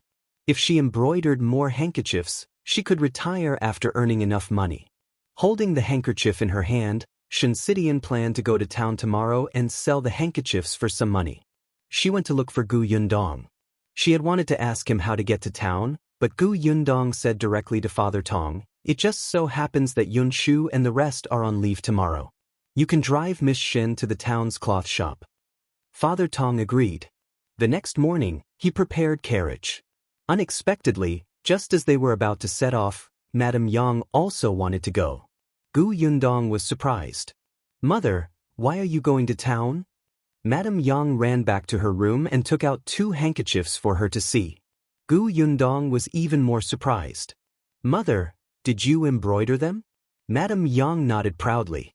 She had actually learned a lot from Shensidian over the past few days. Seeing Shensidian embroidering at the side, she was also busy with her needlework. Madame Yang was a calm person. Compared to Gu Yundong's terrible skills, Madame Yang seemed to be talented in this aspect. With someone teaching her, she actually did quite well. Even Shensidian did not know that she had secretly embroidered too. After taking a closer look, she realized that they were actually quite exquisite. Mother, are you planning to sell the handkerchiefs too? Gu Yundong was pleasantly surprised and could not bear to part with them. Madame Yang nodded. In exchange for money. Shensidian smiled. Then give me the handkerchiefs and I'll help you sell them, okay? Madame Yang suddenly hid the handkerchiefs behind her back. She pursed her lips and said, I'll go myself. Gu Yundong smiled when she saw how determined her mother was. Mother, you're amazing. All right, Mother will go with Sidian. I'll get Shui Tao to follow you. Madame Yang immediately nodded happily and hurriedly got into the carriage. Gu Yundong shook her head helplessly and instructed Tong Shuitao not to leave Madame Yang's side. Tong Shuitao agreed seriously. Thus, when Gu Yunke woke up and wanted to play with her mother, she searched the entire Gu family but could not find her mother. Madame Yang carefully wrapped the 2 handkerchiefs and looked happy. Shensidian smiled. When did Auntie embroider them? I didn't even see you. In my room. Madam, you're actually keeping it a secret. Tong Shuitao smiled as she supported Madame Yang. The 3 of them were not lonely as they chatted and laughed in the carriage. Just as the carriage was about to leave the village, a familiar voice suddenly came from outside. Father Tong, are you going to town? Can you give me a ride? Shensidian lifted the curtain and saw Jiang Yongkang standing outside with a bag on his back. Chapter 408. A Ride Senvel. Jiang Yongkang looked up and realized that there were 3 women in the carriage. He immediately felt embarrassed. You're all here. Forget it. Shensidian asked, Uncle Jiang, are you going to town? Jiang Yongkang nodded and smiled gently. I haven't been back for a long time. I'm going back to see my grandson with some dried mushrooms for them. I dried them myself. He patted the bag on his body. Then come up. We're going to town too. They had gotten his help last time. Could it be that they were unwilling to even give him a ride? This isn't a good idea. Tong Shuai didn't like his hesitation and said, What's the matter? You can just sit outside with my grandfather. Madame Yang also nodded. Jiang Yongkang thanked him and got into the carriage. Father Tong chuckled. Hold on tight. The carriage set off again. However, the 3 people in the carriage who were originally chatting happily could not say anything because there was an unfamiliar man outside. Jiang Yongkang was also very quiet. Occasionally he would talk to Father Tong in a low voice. The carriage arrived in town not long after. Jiang Yongkang bade them farewell and left with his bag. Father Tong had been to this town a few times and knew where there was a cloth shop. He immediately rode the carriage to the largest cloth shop. Tong Shuitao accompanied Madame Yang and Shensidian in. Father Tong found a place to park the carriage and waited for them. After an unknown period of time, he finally saw the 3 of them coming out from afar. However, compared to their expressions when they entered, the 3 of them had very ugly expressions. His granddaughter clenched her fists and looked like she was about to hit someone. Father Tong hurriedly went forward. Before he could ask, he heard Tong Shuitao's indignant voice. She's too much of a bully. Seeing that we're strangers, she kept lowering the price. 5 copper coins per piece. We even used our own embroidery thread and fabric. How shameless of her. Father Tong quickly asked, What happened? Tong Shuio said, The lady boss of that cloth shop is a good-for-nothing. At first, when she saw that we were dressed well, she thought that we were going to buy things. In the end, when we asked her if she wanted embroidered handkerchiefs, her expression changed on the spot. When she saw Miss Shin's handkerchief, She kept despising it and only gave us 5 copper coins. It was as if she was dismissing a beggar. Father Tong couldn't help but frown. Although he didn't know much about this, he heard from his wife and Aunt Ku that Miss Shun's embroidery work was something that few people could compare to. Anyone who knew a little about the market would pay at least 20 copper coins for a handkerchief. I know another cloth shop. Why don't we go there and take a look? Shinsidian nodded. Yes, let's take a look at more shops. We can compare them. The 3 of them walked in the direction of the carriage. Father Tong could not help but say, actually, the town can't compare to the county city. Why don't you go to the county city and ask? Shinsidian held her forehead. At that time, I thought that since the town was close, I could just walk over myself. I didn't want to trouble Father Tong to bring me over. Who knew that when Yundong heard that I was coming over, she would ask you to drive me? She didn't expect Madame Yang to follow too. How is this troublesome? I have to send the 2 young masters to school every day. It's by the way. Shinsidian shook her head. Yunshu and Yuanji went early. You went in as soon as the city gate opened. You came back immediately after sending them off. I heard that most of the cloth shops in the county weren't open at that time. How could I make you wait? Chapter 409. Madame Yang is unhappy. Zenvel. When Father Tong heard this, he could not help but rub his head. He chuckled and did not know how to answer. At this moment, a voice suddenly sounded from behind. Father Tong? Why are you here? The few of them turned around. Whoa, wasn't this Jiang Yongkang who had just left not long ago? Father Tong was also surprised. Why are you here? My house is over there.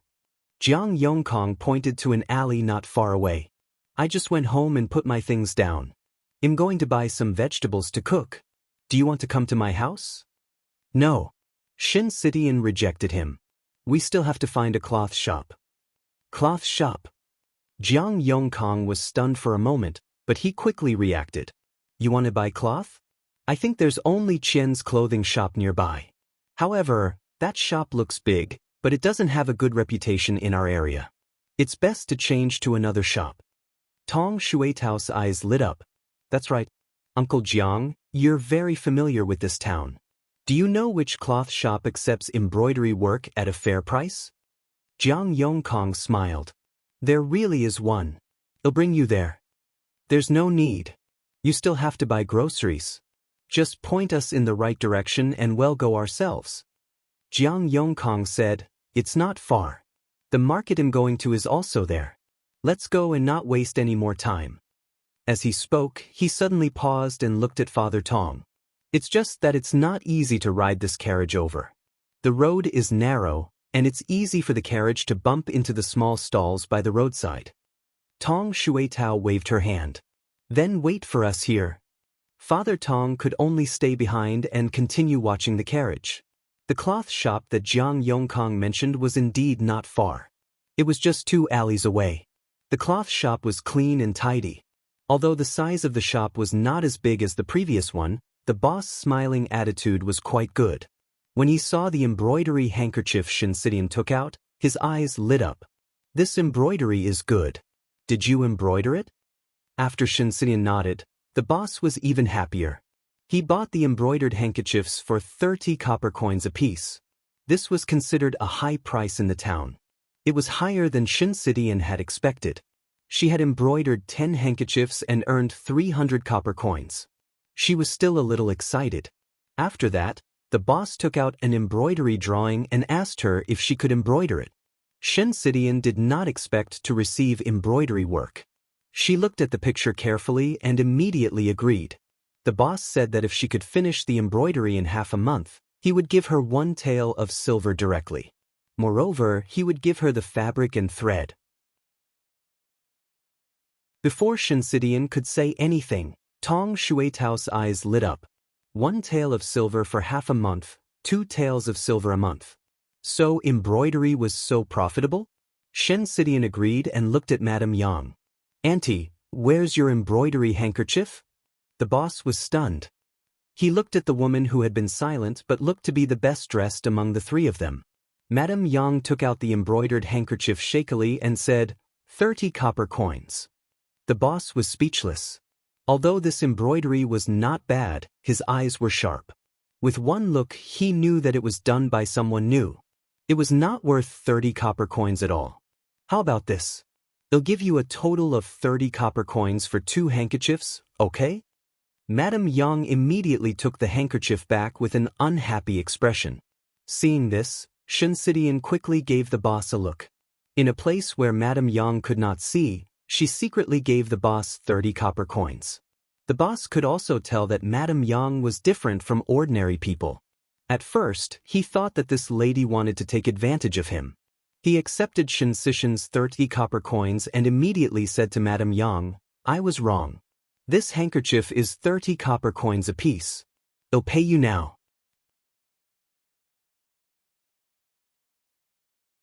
Chapter 4:10.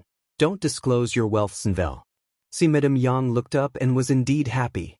She happily took the copper coins and counted them one by one. The boss didn't chase her away. He even thought that this person was quite interesting. It seemed that her family also indulged her. In this world, many people with bad brains were despised by their families. This madam was already very happy. Shen and Tong Shuitao looked at each other and did not say anything. After Madame Yang finished counting, the 3 of them left the cloth shop. Unexpectedly, after walking out of the door, she saw Jiang Yongkang still standing there waiting for them. Shen said, Uncle Jiang, you don't have to wait for us. It's not troublesome. It's still early anyway. How is it? Did it go smoothly? It went well. I have to thank Uncle Jiang. Otherwise, I really wouldn't have been able to find this shop. Jiang Yongkang waved his hand. You're too kind. You even gave me a ride. Otherwise, I'd still be traveling and tiring myself to death. Where else do you want to go? I can take you there. Shen was about to refuse when Madame Yang said, I want to buy something. Buy what? Jiang Yongkang treated her like a child. He was very patient with her and even smiled. Madame Yang counted with her fingers. Pancakes for Kiki. Brush holder for Yunshu and Yuan. Comb and for Dong Dong. That's all. Tong Shuitao choked. But madam, you don't seem to have enough copper coins. Although these items could be bought at a stall, there were 2 brush holders among them. It was hard to say. 60 copper coins seemed to be a lot, but it was not enough to buy everything. Unexpectedly, Madame Yang raised her eyebrows proudly and suddenly took out a money bag. She shook it slightly. I have it. There's silver inside. The few people standing beside her could clearly hear the sound of silver pieces swaying inside. Jiang Yongkang hurriedly said, Quickly put away the money bag. Don't reveal your wealth, lest you're targeted. When Shen heard this, she immediately pressed down Madame Yang's hand and said, Then let's go buy something first. We'll go back early after we're done? Okay. Madame Yang was very happy. Her money was naturally given to her by Gu Yundong. She would return what Gu Yundong gave her in the past and ask her daughter to keep it safe for her. However, ever since she returned from her trip, she would occasionally keep the silver behind. Actually, Madame Yang didn't know how much she needed. She felt that she had saved enough, so she wanted to buy things for the children. Now that Shen and Tong Shuitao did not object, she should have enough money. She looked around the stalls by the roadside. The pastries and comb were easy to buy, and it didn't take long. Brush holders were different. Usually, such things were sold in bookstores. Of course, there were also some in the stalls outside, but most of them were made of bamboo. They were not particular about carving skills, like bamboo joints placed there. Madame Yang didn't understand at first. When people said that this was a brush holder, she planned to pay for it. However, how could Shen and Tong Shuitao allow her to be treated like a fool? They could just let Boss Tong cut her into 2 pieces of bamboo later. They asked Jiang Yongkang, who had been following them, and brought Madame Yang to the bookstore. Sure enough, she saw the brush holders in the bookstore that matched her thoughts. They were just expensive. In this day and age, scholars' things were expensive, but Madame Yang was very satisfied. She put everything away in a cloth bag and came out of the bookstore. Let's go home. Dong Dong, Yunshu, Kiki, and Yunshu would definitely be very happy to see the gifts. Just as she was thinking this, their path forward was suddenly blocked.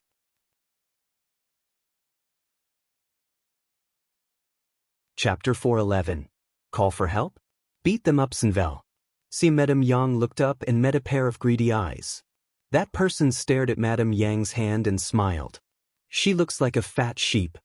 As soon as he said that, 4 or 5 people around him laughed. The few of them slowly approached them. Chen immediately shielded Madame Yang behind her and cursed in her heart. It seemed that these people had seen the money bag Madame Yang took out. As expected, one should not reveal their wealth. Jiang Yongkang took a step forward and made Chen retreat as well. He stood in front of the 3 women. I'm from town after all. I'll talk to them.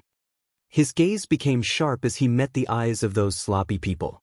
He said, You want to rob me in broad daylight? My home is in this town. There are many familiar families nearby.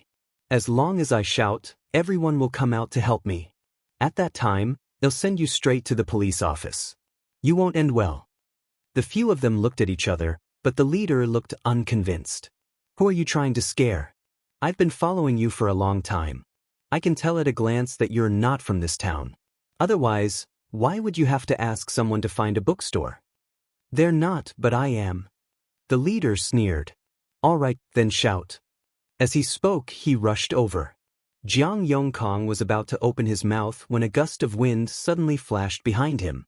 He was stunned for a moment. When he took a closer look, he saw that Tong Shuitao had already stood in front of him. Miss Tong, don't be afraid. I can call for help. What are you calling for help? Just beat them up. Tong Shuitao grabbed the wrist that had rushed in front of her and bent it down fiercely. She kicked his stomach and directly sent him flying. The few people who rushed over from behind were stunned. They looked at this woman who was not even as tall as their shoulders in disbelief. However, Tong Shuitao did not give them a chance to react at all. They did not dare to attack, so she charged at them herself. She was strong to begin with. Now that she had learned from the bodyguard for a few days, the effect was immediate. The escort said that she was very talented. If not for the fact that she hadn't learned martial arts sooner, she might have become an expert. However, she was not bad now. At least, she was better than Mao and the others. She stimulated Mao and the others to train day and night. They were afraid that it would be too embarrassing for her to left them far behind. Now that she was facing such lowly people, they were beaten up effortlessly. This was also the reason why Yundong was assured to let Madame Yang go out. With Tong Shuitao accompanying her, safety could be guaranteed in such a small town. Looking at the hooligans lying on the ground moaning, Tong Shuitao was disdainful. You're so weak that you're a burden to me even if I use you as sandbags. How dare you try to rob me? You woman. The gangster's hand was almost broken. He was in so much pain that he couldn't speak. Tong Shuitao pressed a foot on his chest. What do you want to say? Tell me, I'm listening. As she spoke, she exerted force. The hoodlum couldn't breathe, and his eyes began to turn white. Chen saw that there were more and more people watching the commotion and quickly pulled her back. Let's go. Your grandfather is waiting. Tong Shuitao nodded and ran to Madame Yang's side, looking like she was protecting her. Chen looked down at the person on the ground and secretly clicked her tongue. As expected of Yundong's disciple, the master and servant's personalities were becoming more and more similar. She shook her head and quickly followed Madame Yang. After walking for a while, she realized that Jiang Yongkang was not following them.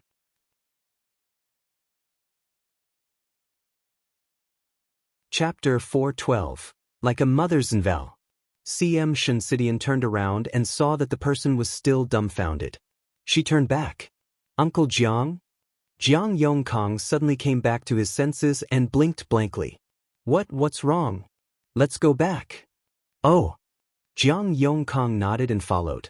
After taking a few steps, he couldn't help but look back at the people who were still moaning on the ground. He had heard that Miss Gus' maidservant was very strong, but he did not expect her to be so strong. To think that he had been so eager to convince the other party just now so that he wouldn't suffer a loss. When they reached the carriage, they saw Father Tong waiting anxiously. When he saw them coming over, he asked curiously, "What took you so long? I almost went to look for you." "We bought some things."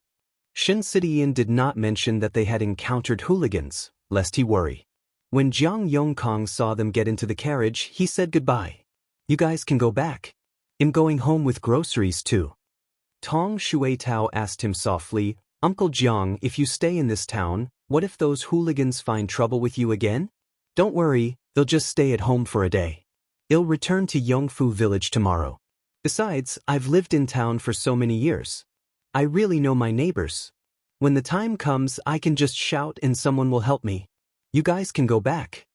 Only then did Tong Shuitao relax and crawl back into the carriage. In the group, only Madame Yang's expression did not change much. After all, when they escaped from the famine back then, she had encountered many such robbers. Dong could deal with them in a few moves. Dong was not by her side today, and she panicked at first.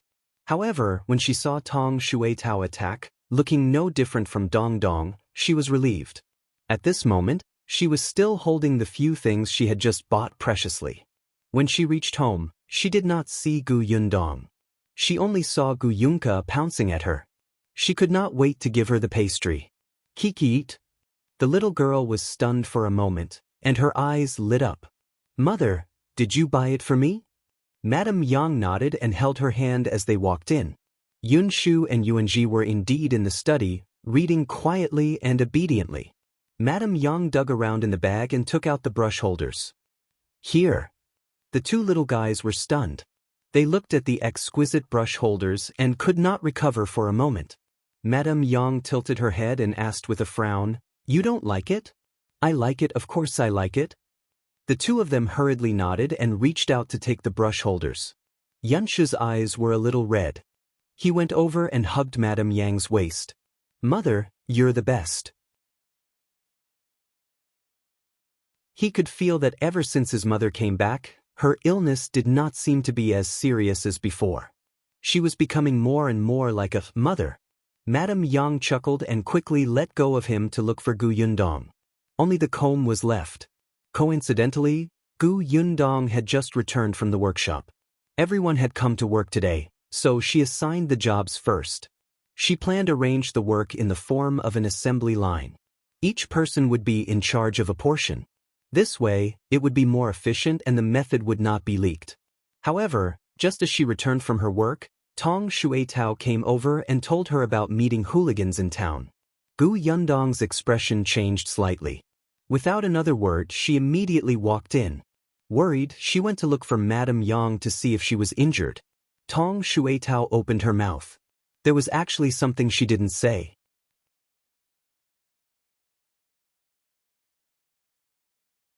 Chapter 413.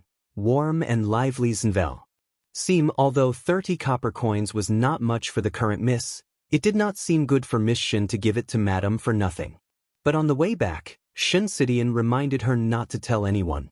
She had been eating and living in the Gu house for so long, and Yundong had only accepted a small amount of accommodation fees from her. She already felt bad. There was no need to mention the 30 copper coins. Although Tong Shuitao understood, she was still very conflicted. After all, she was the young Miss maidservant. No matter how small the matter was, she should tell the young miss. Over the past few days, she had been practicing martial arts at the Shao family's house. Her future master-in-law often reminded them of this. Thinking of this, Tong Shuitao suddenly became determined and immediately ran in. Yundong was holding the comb that Madame Yang had given her and smiling. She had naturally noticed the problem that Yunshu had discovered long ago. Although Song de Jiang had not completely cured Madame Yang's situation was indeed developing in a good direction after the last treatment. Now, she actually knew how to buy gifts for everyone. Moreover, the gifts were considerate. She did not know how long her mother had been thinking about it. Yundong cherished the comb and put it away. Only then did she look up and meet Madame Yang's gaze that was begging for praise. Did mother embroider the handkerchiefs just to buy these? Madame Yang nodded vigorously. "I'm your mother." Yundong held her hand. "Yes, mother is great. You've worked so hard. I'll cook tonight and make delicious food for you, okay?" Gu Yunka, who was offering a bite of the pastry to his brother, immediately turned around and ran over. Look too. I know how to do it. Aunt said that Kiki is very capable. Gu Yundong patted her head. All right, let's do it together. Ever since she bought the Tong family, almost every meal was cooked by the Tong family's mother-in-law and daughter-in-law. Gu Yundong had not cooked for a long time. Since she was happy today, she washed her hands early and kneaded the dough. The little girl was also kneading the dough at the side and crushing the small doughs one by one. With the flour on her face, she looked exceptionally soft and cute. Her mother said that she wanted to eat dumplings, so they would make dumplings today. Although Gu Yunka didn't know how to make dumplings yet, she could still put the vegetables and meat into the covers. Not only did Gu Yundong prepare dumplings, but she also prepared noodles and Shao Qingyuan's favorite egg-fried rice. Anyway, there were many people, so it would be lively to eat together. Tong Shuitao had told Gu Yundong about the 30 copper coins, but she did not intend to return the money to Shinsidian if she could live comfortably in the Gu family. The whole family was bustling as if it was a festive occasion. Mao and the others had even drunk alcohol. When they returned, they were a little drunk. Therefore, they woke up late the next day and did not make it in time to practice martial arts. When they got up, the four of them trembled when they saw Shao Qingyuan's expressionless face. Fortunately, Tong Shuitao came over to say that Big Chen and the others had returned and had even brought back 2 large carts of fruits. Mao and the others hurriedly jumped up and said that they wanted to make up for their mistakes and help unload the fruits. Shao Qingyuan snorted and didn't say anything, but he went to help himself. Big Chen and the others had indeed arrived at the entrance of the village. At this moment, many villagers had surrounded them. Looking at the large cart of loquats, they actually felt their mouths water and could not help but swallow their saliva. Some people who were rich couldn't help but want to buy some back. Big Chen and was a little worried that these people would come and snatch the fruits. Shao Qingyuan and the others came over at this time. Tong Shuitao ran straight to Boss Tong's side. Seeing that he was travel-worn, she said, "Father, you're back." Shao Qingyuan didn't see Lu Wei and asked Big Chen.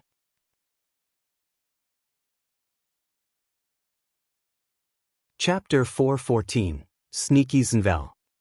Unexpectedly, the corners of Big Chen's mouth twitched as he said, "Young Master Lu bought 2 big boxes himself and brought them home first." Shao Qingyuan was speechless. So this was the reason why he was so enthusiastic about collecting the fruits? Shaking his head, he asked Mao and the others to help push the fruits back. Tong Shuitao was strong and immediately went to the head of the carriage. Unexpectedly, just as she walked around her father, she saw a few figures hiding not far away. She narrowed her eyes and almost cried out. Seeing that she did not move for a long time, Tong Ping could not help but push her. "What? You can't move it? Then let me tell you. You have to be careful of this carriage. Otherwise, it will easily overturn. You're inexperienced, so give it to me." "No, father, I'm just..." Tong Shuitao wanted to say something, but it was useless to tell her father about this. She simply let go and handed the carriage back to her father. Seeing Mao coming over to push the cart, she immediately said in a low voice, "Didn't I tell you yesterday that I met a few hooligans in town who wanted to rob Madam? I saw them again just now." Mao was shocked. "Where are they?"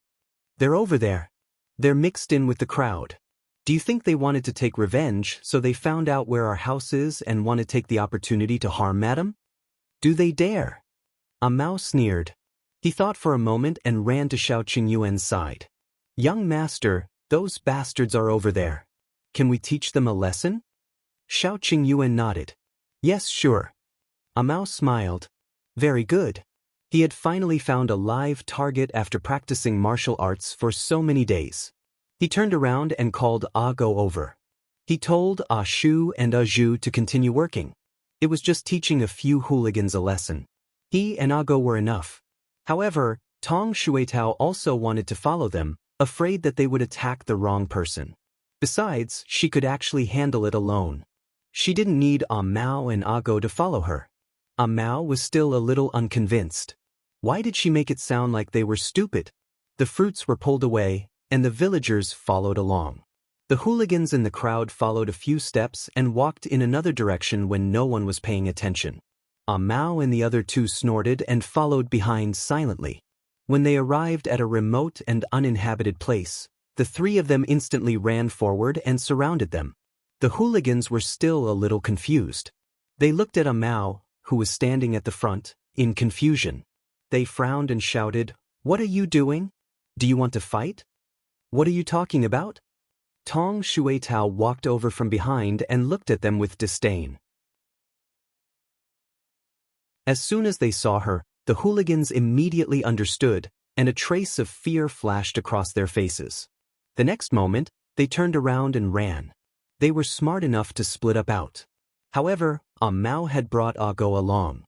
3 people against 6 people, 2 each. "Tell me, why did you come to our village? Are you trying to take revenge on me?" Tong Shuetao asked. The hooligan leader shook his head like a rattle drum. No. We were just passing by." "Do you think you're a fool, or do you think we're fools?" Mao slapped his head hard. "Tell me the truth or I'll hit you. I really didn't want to take revenge. You guys are so powerful. Do we dare? We just saw that there were a lot of fruits shipped over and wanted to steal some." The others quickly nodded. Mao sneered. "If you want to steal the fruits, you should have followed the carriages. Why did you run out alone?" Tong Shuetao said, "I think they're here to take revenge on us.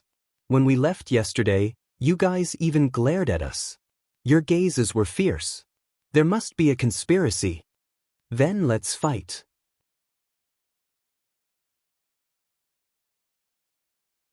Chapter 4:15. Someone instigated us Sinval. Seemed the few of them started beating the hooligans up without saying a word. They even specially hit the places that hurt.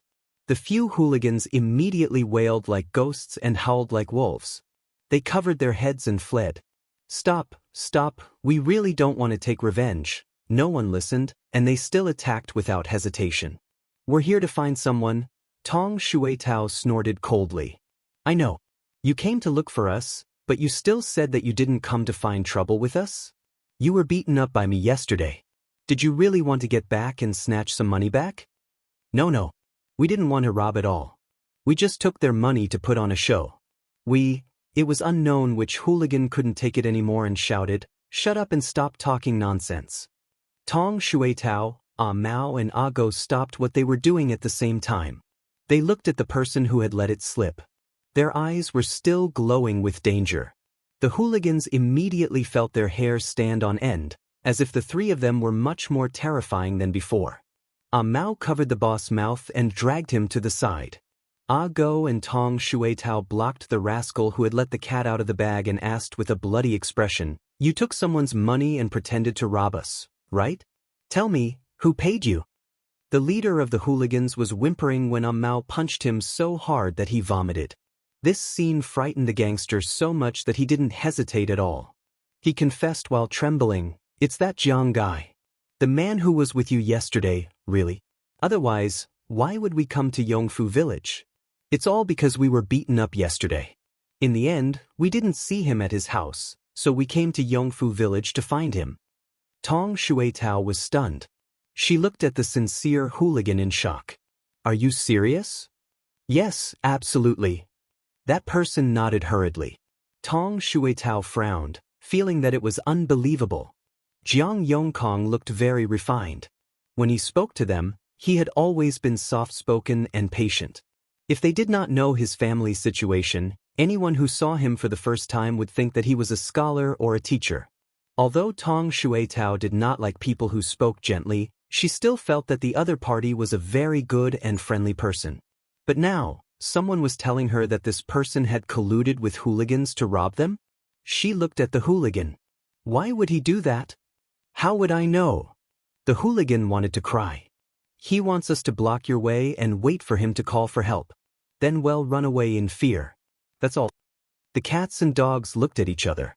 Was he trying to save the damsel in distress? 3 heroes, I've said everything I know. Can you let us go? We really didn't want to take revenge on you. We can't take revenge on you all. After witnessing Tong Shuetao's martial arts, No matter how ignorant they were, they wouldn't rush to find trouble. Wasn't this asking for death? Tong Shuitao frowned and kicked his butt. Get lost, get lost.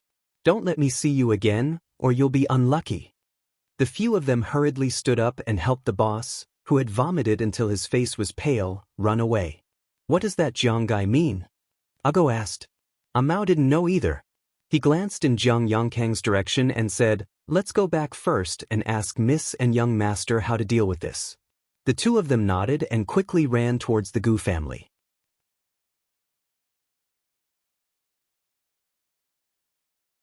Chapter 416. Why did you do this, Sinvel?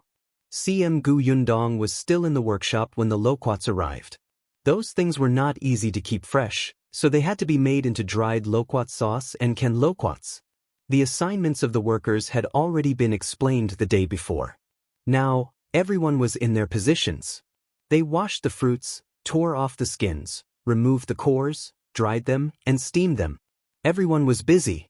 The clay pots that Gu Yundong had asked Shao Qingyuan to order 2 days ago had arrived early this morning. There were already hundreds of clay pots. When the time came, these clay pots would be packed with gauze, grass cakes, bamboo leaves, mud, and other meticulous seals. They would be canned food in ancient times. She even got the family who made the clay pots to carve Gus at the bottom of the clay pot. She had specially asked Yunshu to ask Qin Wenzheng for the word Gus. The handwriting was strong and unique, so it was really difficult to fake. When she sold the cans later, she could still recycle the containers. She could get the customers to wash them clean and return them. Then she could refund them for 5 copper coins or something. She had to use them sparingly. As she thought about it, she brought Tong in to look at them one by one. If she encountered any problems, she would stop and say a few words. The workshop was in full swing. Gu Yundong spent almost the entire day there. She wasn't the only one. Shao Qingyuan, Shu, Zhu, the Tong family, and Shen Sidian were all helping. It was almost evening before the group returned. Unexpectedly, as soon as they entered the house, Aunt Ke said, let's go to the central room first. Shui Tao has something to tell you. Gu Yundong was slightly taken aback. Seeing the serious look on Aunt Ke's face, she felt that it was not a small matter. Why didn't she look for me at the workshop? I stopped her. It's your first day of work, so there are a lot of things to do. It's not a serious matter. If she meets you, it'll cause trouble for you. She can talk to you when you come back. Why did you look like that if it wasn't something serious? Gu Yundong was very puzzled. As soon as they entered the house, Tong Shuitao immediately stood up. Mississippi. Gu Yundong took the water from Shao Qingyuan and gulped down 2 mouthfuls before sitting down. Tell me, what is it? Tong Shuitao told her everything in detail. Shen Sidian was the most surprised. She found it unbelievable. Did Uncle Jiang really pay them? Tong Shuitao nodded, then felt a little vexed. I was too shocked at that time, so I let those hooligans go. And said that we should bring them back. That way, we will have witnesses. She was too impulsive. Mao and Ago were also idiots. They had not thought of this. But why would he do that? Shen Sidian thought of Jiang Yongkang, who had been laughing and helping them enthusiastically yesterday. She felt that it was difficult to combine him with the person who had paid the hooligans to rob her. Gu Yundong frowned.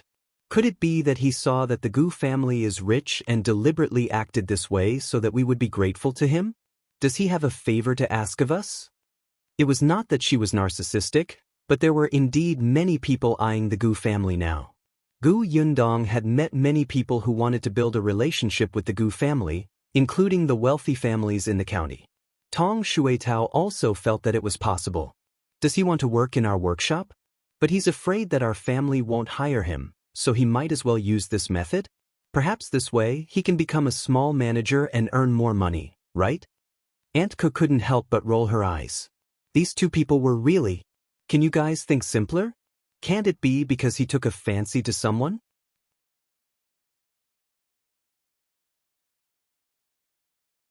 Chapter 417.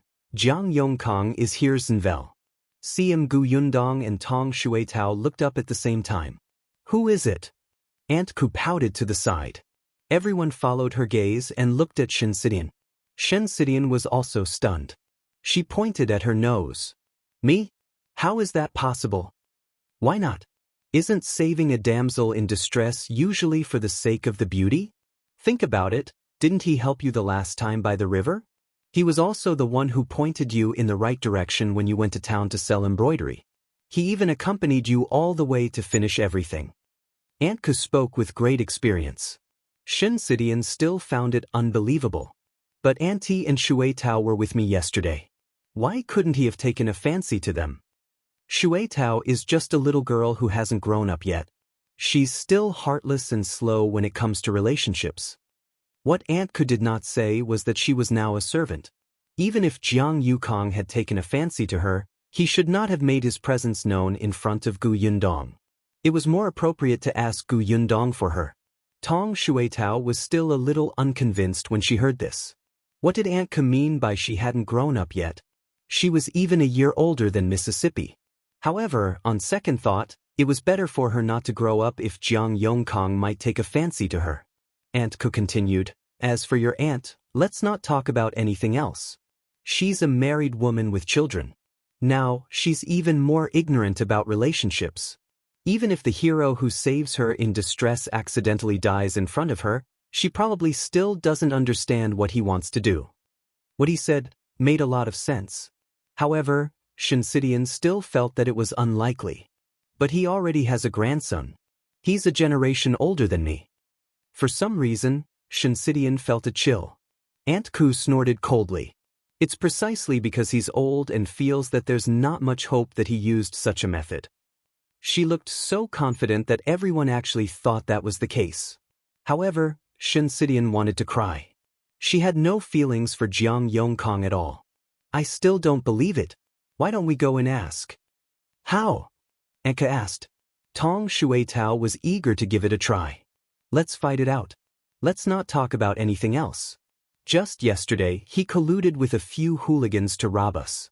That's enough for us to come knocking on his door to reason with him. Her mother, Madame Jiang, couldn't help but reprimand her. Don't mess around. Why are you shouting about beating and killing all day long now? You have to have a reason to come knocking on his door. You've let those hooligans go. What if he doesn't admit it? Tong Shuitao was a little depressed. Madame Jiang glared at her again. Miss hasn't even said anything. Only then did everyone realize that Gu Yundong had been silent. Shao Qingyuan could not help but ask her, "What are you thinking about?" Gu Yundong pursed her lips. She was thinking about Aunt Kes' words. Actually, she had already found it strange when she saw Jiang Yongkang previously. According to Aunt Ku, before they returned to Yongfu village, she had only seen Jiang Yongkang twice in more than a month. However, they had only been back for a few days, but they bumped into him every other day.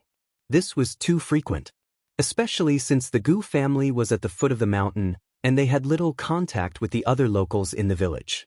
Moreover, he was very warm-hearted, and this warm-heartedness would not make people feel uncomfortable. It would make sense if he had taken a fancy to Shinsidian. A thought suddenly flashed across Gu Yundong's mind, but it was too fast for her to grasp it. Just as she was about to think about it, Mao ran in and said to everyone, "Jiang Yongkang is here. He's just outside the door. Miss, should we let him in?"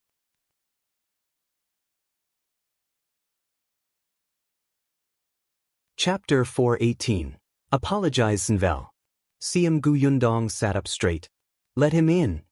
When Jiang Yongkang came over, Madame Jiang, who was a servant, brought Tong Shuitao out. Only Gu Yundong, Shao Qingyuan, and Shinsidian were left in the central room. Even Aunt Ku had left. When Jiang Yongkang came in, his face was ashen and he looked a little haggard. After he entered, he glanced at Shinsidian, whose expression changed slightly and she clenched her fists tightly. Sit.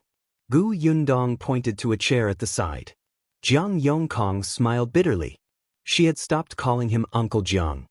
He lowered his head slightly, rubbed his hands, and said uneasily, "I want sit. I came here today to apologize to Miss Shin." Shen Sishin's expression was tense, and her voice turned colder. "What are you trying to say? I know I did something wrong yesterday. I shouldn't have asked those hooligans to scare you. As he spoke, he paused and took a deep breath. It's just that since the first time I saw you, I've liked you. I know that I'm letting my imagination run wild. I'm already so old and have children and grandchildren. You won't like me. If I rashly propose marriage, I might be chased out. That's why I took a crooked path and thought of that method. Shen Sishan's expression turned even uglier. Looking at Jiang Yongkang at this moment, she inexplicably thought of Gu Gang. Even though Jiang Yongkang was much younger than Gu Gang, the feeling of being liked by her elders was simply terrible. As Jiang Yongkang spoke, he covered his face. After a while, he said, I'm too ashamed to see you again. I came here today to apologize to you. You can punish me however you want. He bowed deeply and stood there with his head lowered, looking like he was letting Shen Sishan hit and scold him. Gu Yundong and Shao Qingyuan looked at each other and then at Chen Sishan. After all, this was her business and Gu Yundong could not interfere too much. Chen Sishan only felt very annoyed. Her previous respect for Jiang Yongkang instantly disappeared. She stood up and said, Please don't appear in front of me in the future. Jiang Yongkang looked up in shock. When he met Chen Sishan's rejecting gaze, his eyes darkened. After a long time, he said in a hoarse voice, Okay. Then, he apologized again, turned around, and strode away. However, Chen Sishan seemed to have run out of energy and fell back into her chair. What's going on? Aunt Ko came out of nowhere. She must hurt a lot. She walked to Chen Sishan's side and patted her shoulder. You're good-looking and have a good personality. It's normal for someone to like you. It was just that this person was overestimating himself. He was simply a toad lusting after swan meat. How could a beautiful young lady take a fancy to an old uncle? I just feel uncomfortable. I feel uncomfortable all over, Chen Sishan said weakly. Then why did you let him off so easily? Gu Yundong asked. What else? Do you think I should beat him up? She only wanted to draw the line between them quickly and did not want to pester him at all. Why not? It's good to kick him twice. It's not too much to teach him a lesson for what he did yesterday. Anyway, if it were her, Gu Yundong would have wanted to hit him. She suddenly thought of Shao Qingyuan. She narrowed her eyes and turned to look at him. Shao Qingyuan had actually been looking at her. Whenever Gu Yundong was present, his gaze was mostly on her. Therefore, when he saw her get up and go to the backyard, he followed her when no one was looking.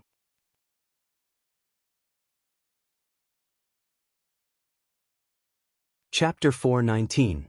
The two children want return today's Nvel. As soon as they reached the backyard, he couldn't help but hold her hand. It seemed that ever since they held hands last time, Shao Qingyuan would always think of ways to hold her hand. Gu Yundong looked down but did not take her hand back. She just glanced at him with a faint smile. I suddenly remembered something. What is it?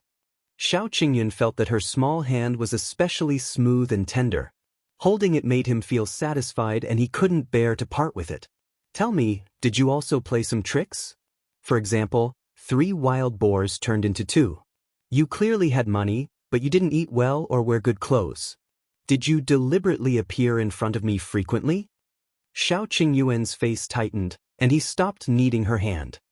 He looked up and met her raised eyebrows. His voice lowered slightly. That was a legitimate, small trick. Jiang Yongkang's was illegitimate. I didn't expect you to be such a scheming man. The corners of Shao Qingyuan's mouth tightened. You hate it. Hate it? Not really. She was even a little happy. This man, who had tried all means to attract her attention, had actually satisfied her little vanity. Gu Yundong, you're a white lotus who is so pretentious after taking advantage of him. I despise you 10,000 times. After despising herself, Gu Yundong threw the thought aside. Shao Qingyuan acutely sensed the change in her emotions, especially when he saw the corners of her mouth curl up slightly. He suddenly heaved a sigh of relief. He held her hand tightly and pulled her into his arms. Gu Yundong's nose was instantly filled with his scent. She heard his low voice. I won't do anything that might hurt you. It was impossible to find some hooligans like Jiang Yongkang did to fulfill his dream of saving the damsel in distress. What if they scared her? Gu Yundong's smile widened. Of course. Shao Qingyuan was many times better than Jiang Yongkang. Cough, cough. Suddenly, light coughs came from the side. Gu Yundong and Shao Qingyuan turned around at the same time and saw Aunt Ku standing at the entrance of the courtyard with a look of disdain. You're not married yet. Control yourselves. Shao Qingyuan was a little angry. He had only hugged her for a while. Gu Yundong suddenly hugged his waist tightly before letting go. Then, under Shao Qingyuan's smiling gaze, she looked at Aunt Ku and asked, "What's the matter?" Aunt Ku pointed at her and snorted. Father Tong is back. He said that Yunshu and Yuanji won't be back today. What is it? I think a classmate invited them over as guests. They'll stay for the night, Aunt Ku said. Actually, in the past 6 months, Yunshu has been to several of his classmates' houses. It's just that you hadn't returned yet. He hasn't invited his classmates to his place yet. I heard that it's Yunshu's birthday in a few days. Should we invite his classmates over as guests? Gu Yundong was stunned. Birthday? Damn it, she had almost forgotten. Not only did she not remember Gu Yunshu's birthday, but she also did not remember her own. In her previous life, she grew up in an orphanage and did not even know the exact date of her birth. The date on her identity card was random. Hence, she had never celebrated a birthday since she was young. Occasionally, when she saw those scenes on television, she would vaguely remember that there was such a day that belonged to her. If she had a sudden impulse, she would treat that day as her birthday and make a small cake to eat alone in the apartment. Now that she had a family in this life, birthdays seemed to have become especially important. She recalled carefully and secretly heaved a sigh of relief. Fortunately, other than Yunshu, her family's birthdays were in the second half of the year.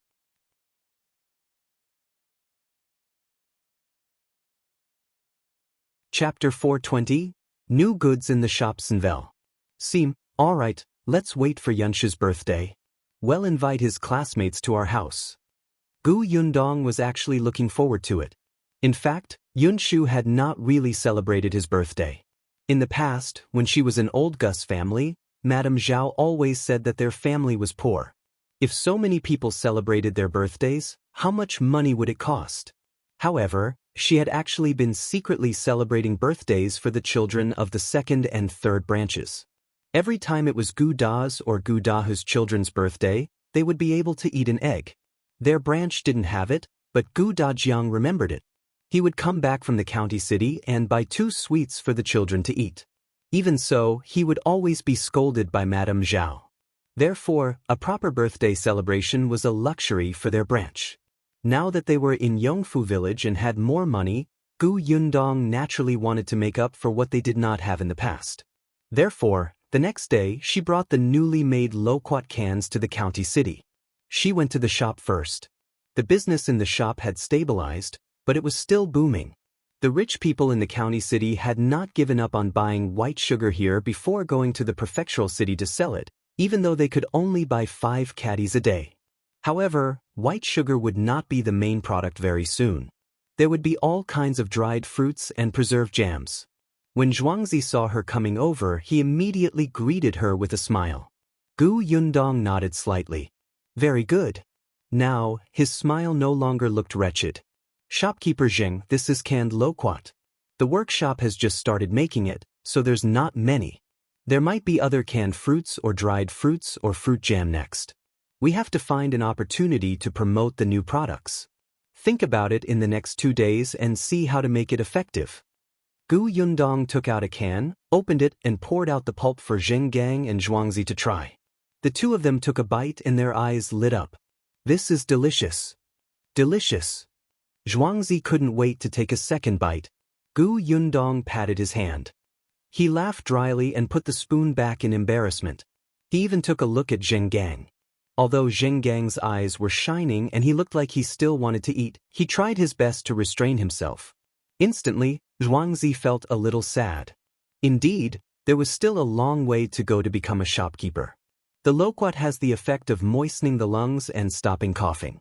The loquat ointment in the pharmacy is quite expensive, and it is not delicious. Boss, there's white sugar in this can of loquat, right? Gu Yundong nodded. Indeed, so the price of this canned loquat cannot be cheap. Boss, don't worry. Even if it's not cheap, there will definitely be many people who will buy it. Yongkang was very confident. Not only could the loquat be eaten, but the sugar water was also delicious. The wealthy families in the county might even fight for it. Yundong handed the matter of the new products to Yongkang before bringing the canned food to Qingyuan's school. Madame Gu was very happy to see her. My husband is in class. He'll be resting in 15 minutes.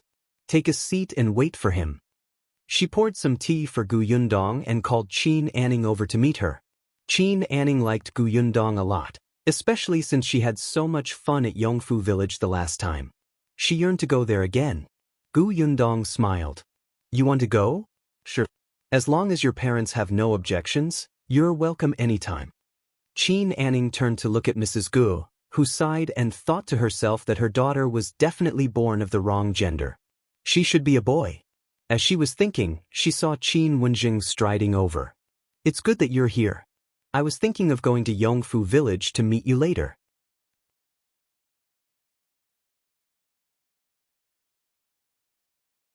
Chapter 421.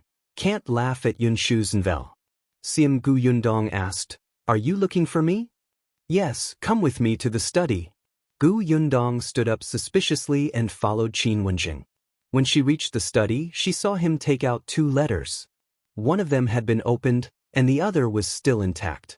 Qingyuan pointed at the opened letter and said, This is General Zhao's reply. It came from the capital.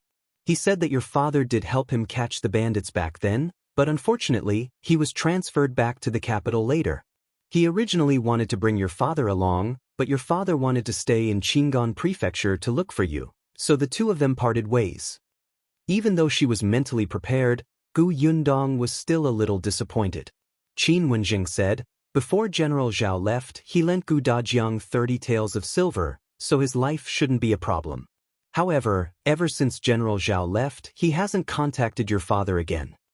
Yundong exhaled slowly. Got it? Is there any news from the Shuanhe Prefecture? Qingyuan shook his head regretfully. No. Then she pushed another letter over. This is from Dr. Song. He has already arrived in the capital and entered the Imperial Hospital again. Yundong quickly took the letter and opened it. Song Jiang's letter was also very simple. He said that he had entered the Imperial Hospital and had also searched the Imperial Pharmacy. Unfortunately, there was no Bimusi.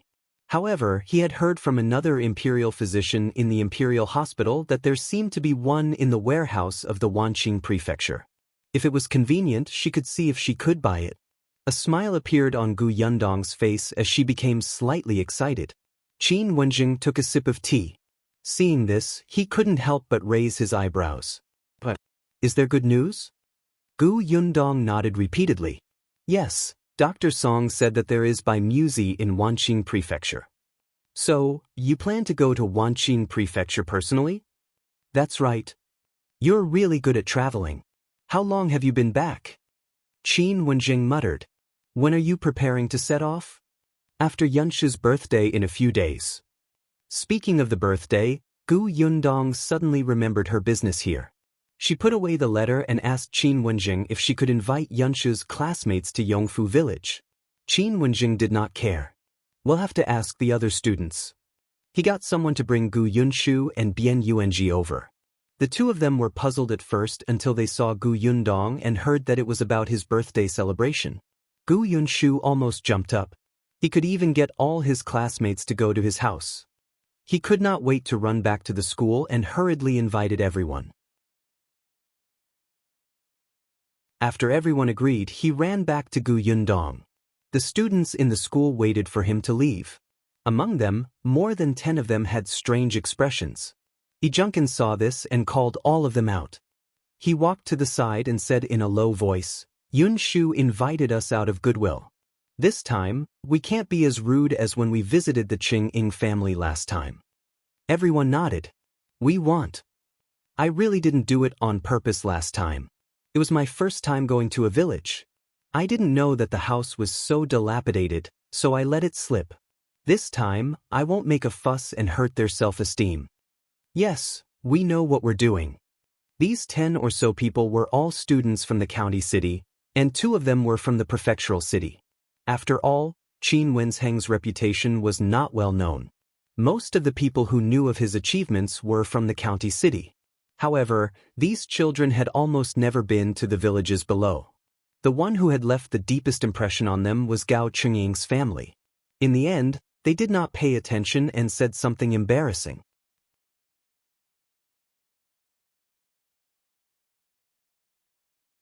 Chapter 422. Gu Yunshu is very poor Zenvel. Actually, Yunshu came to school in a carriage every day. There were also servants at home. Originally, no one would associate him with a dilapidated house. But Gu Yunshu said that he was poor every day and was saving copper coins every day. He even promoted his school bag and told others that he was helping the auntie next door in the village expand business. He would collect 10 copper coins as the errand fee. He found every opportunity to say that his eldest sister was the only one in the family who had worked hard to support the family. He had not found his father yet. He wanted to earn money to find his father and treat his mother. He originally planned to owe the tuition fee. Unfortunately, the heartless headmaster of the academy actually did not agree. He almost did not want to come to school, but his eldest sister said that she would pay for him no matter what. In order not to let his sister down, he could only come to the school to work hard. Back then, Gao Chengying had also said that their family's conditions were not good, but the poverty that everyone imagined was completely different from what they had really seen. After such a huge shock, coupled with Yunshu's repeated emphasis, these young and inexperienced students naturally felt that Yunshu might be the poorest child in their school. It was too pitiful. Her elder sister was a heroine. Not only did she provide for Yunshu, but she also sent her cousin over. As for the carriage, they heard from Yunshu that the villagers had to pay for the travel expenses when they took the carriage. It should be a tool for their family to earn money. Also, the clothes of Gu Yunshu's eldest sister, whom they had seen at Jinxiu restaurant last time, should be her best clothes. Thus, when Gu Yunshu and Bian Yuanji returned to class, they met everyone's sympathetic gazes. Yunshu was speechless. Why did everyone look at him differently after he was gone for a while? Could it be that they had some thoughts about him? Xiaoyu even walked up to him and patted his small shoulder heavily. He said, "Yunshu, actually, we don't have high requirements for food and accommodation. For your birthday, longevity noodles are enough." Gu Yunshu thought about it and nodded in agreement. "Yes, I didn't even have eggs in the past. This is my first birthday celebration. I can finally eat longevity noodles." At the thought of this, he couldn't help but swallow his saliva. He didn't know what was the difference between longevity noodles and ordinary noodles. They should taste better. Everyone immediately felt that this child was too pitiful. Even Gao Chengying walked over and held his hands sympathetically. "We can eat less." Gu Yunshu's eyes lit up. He held his hand. "You're the best."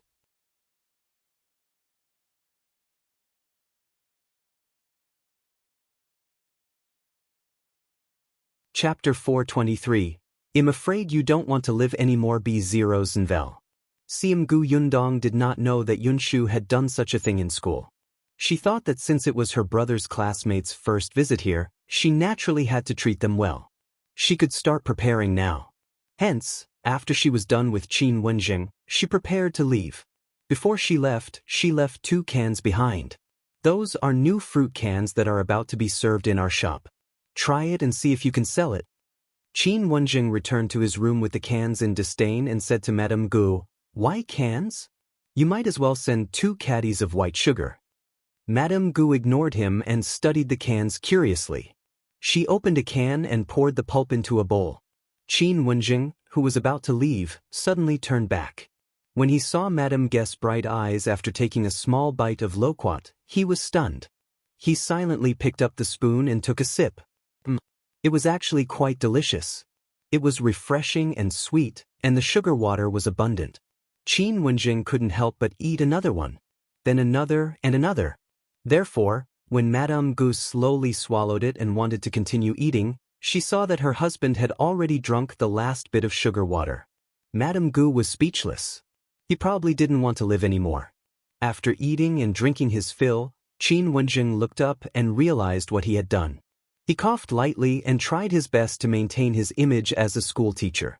He pointed at the other can and said, "Well, I'll leave it for you and Anning to eat. Anning is young and this can is sweet. Tell her to eat less." With that he left. He would go to Yundong's shop to ask around and see if he could buy a few more cans. These things were not bad. At this moment, Yundong had already carried the cans to the Lu family. Old Master Lu accepted the things. Lu Wei was not around, and the servants of the Lu family said that he had gone to his elder sister's house and had not returned. Yundong went straight back to Yongfu village. Big Qian and Tong Ping went to collect the fruits. Yundong felt that there were still too few people, so she asked Niu Don father to follow them. The work in the workshop began to slowly get on track. Yundong offered lunch to the workers for free. She found 3 efficient old women from the village to start the fire at the stove that had been built at the back of the workshop. There was meat and vegetables for lunch. It was better than what they had at home. This made many people's eyes light up with excitement. There were even people who did not eat at noon and planned to bring the food back to eat secretly at night. Yundong was also very helpless about this. There were a few families that were really poor. Their children were so hungry that their faces were sallow and their bodies were thin. They could not even eat a full meal a day. As adults, how could they eat a large bowl of food in peace? Sometimes, when they looked at the meat slices and thought about their family, they would cry. There was nothing wrong with bringing the food back. In the modern era, there were still many people who brought food back from the canteen. However, she also had a rule that everyone would only get food once. They could bring it back, but if the workers were to starve and delay their work, they would be fired. The workshop could not afford them. After all, the workshop only recruited you and had no intention of supporting your family. This rule dispelled many people's thoughts. At least no one would stay hungry at noon. At most, only some of the food would be brought home at night for the children to taste. With Tong in charge of the workshop, Yundong was much more relaxed. The next day, Yongkang came over with the idea of launching new products in the shop. Not only him, even old Master Lu came.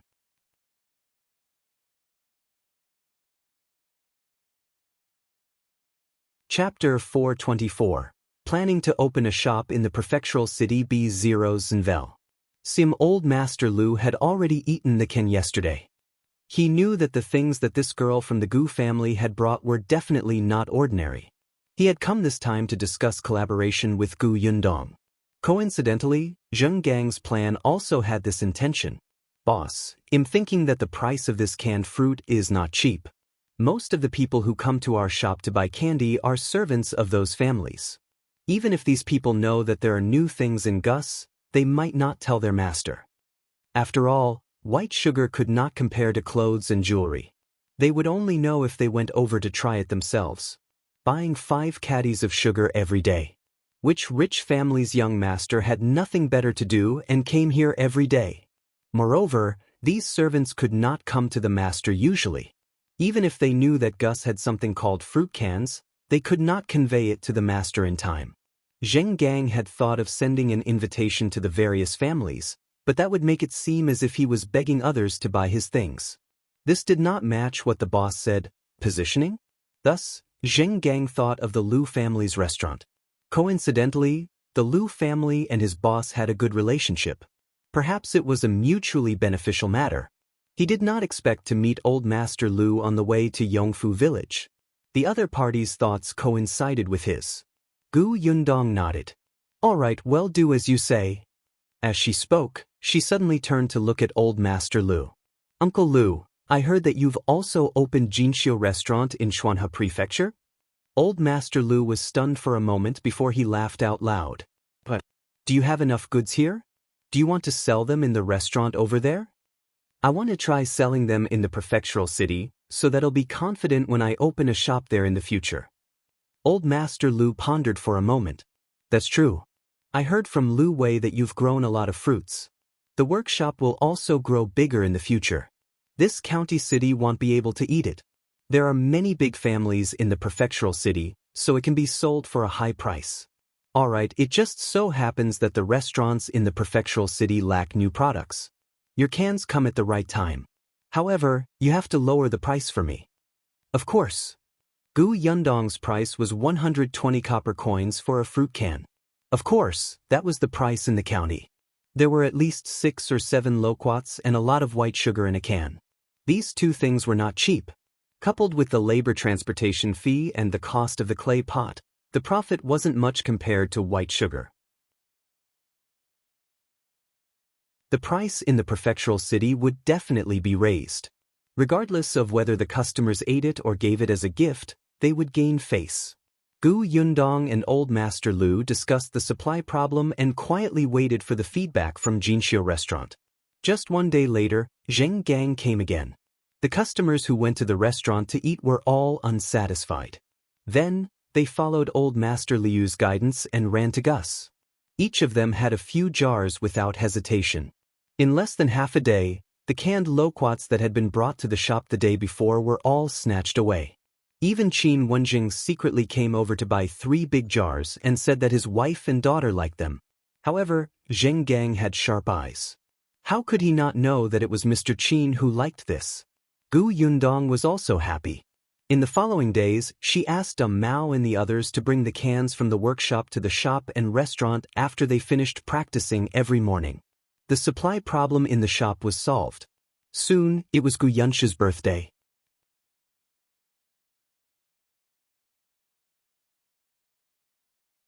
Chapter 425. Classmates B0 Zenvel. The Gu family had been busy since early in the morning. They had cleaned everything inside and out. Even Zheng Jia, Zheng Yu, and Zheng Lu from the Zheng family next door ran over to help. Although Yunshu went to school in the county city, he still played with his good friends every day after school.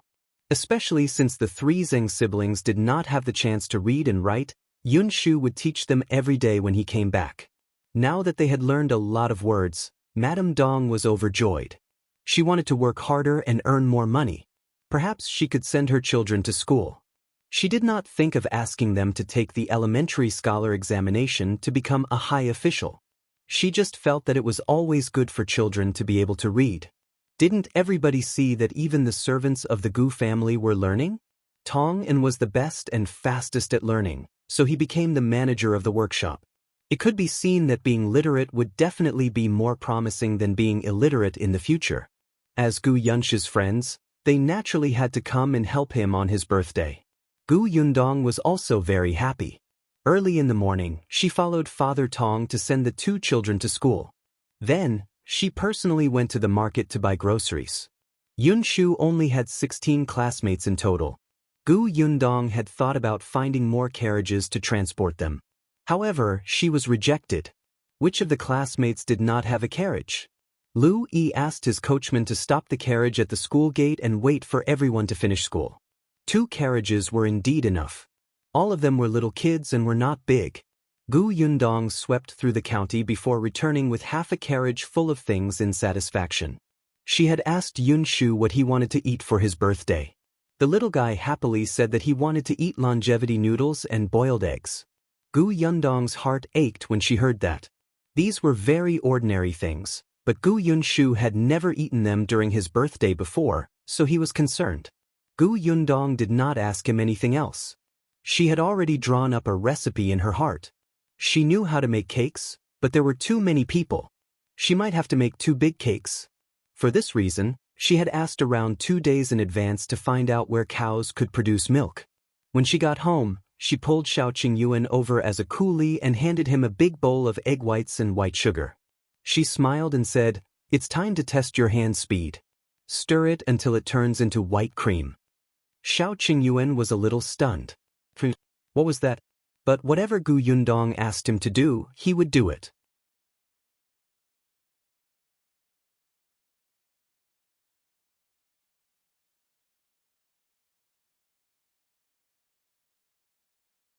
It was not until they stepped into the house that they suddenly came back to their senses.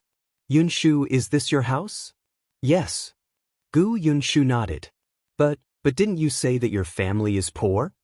"Yes, I'm very poor. My family is very poor. I've only been to a few restaurants." Didn't you say you've never eaten longevity noodles before? Yes, in the past, my grandmother didn't let me eat it. However, we escaped and came here. Now, the one in charge is my elder sister. My elder sister said that she would cook noodles for me. You guys should eat less later. Go eat me. Don't eat my noodles. Everyone was speechless. Why did they feel like they had been tricked? They were furious and wanted to criticize him, but they realized that everything seemed to be their imagination. No, Yunshu's perception of poverty was untraditional.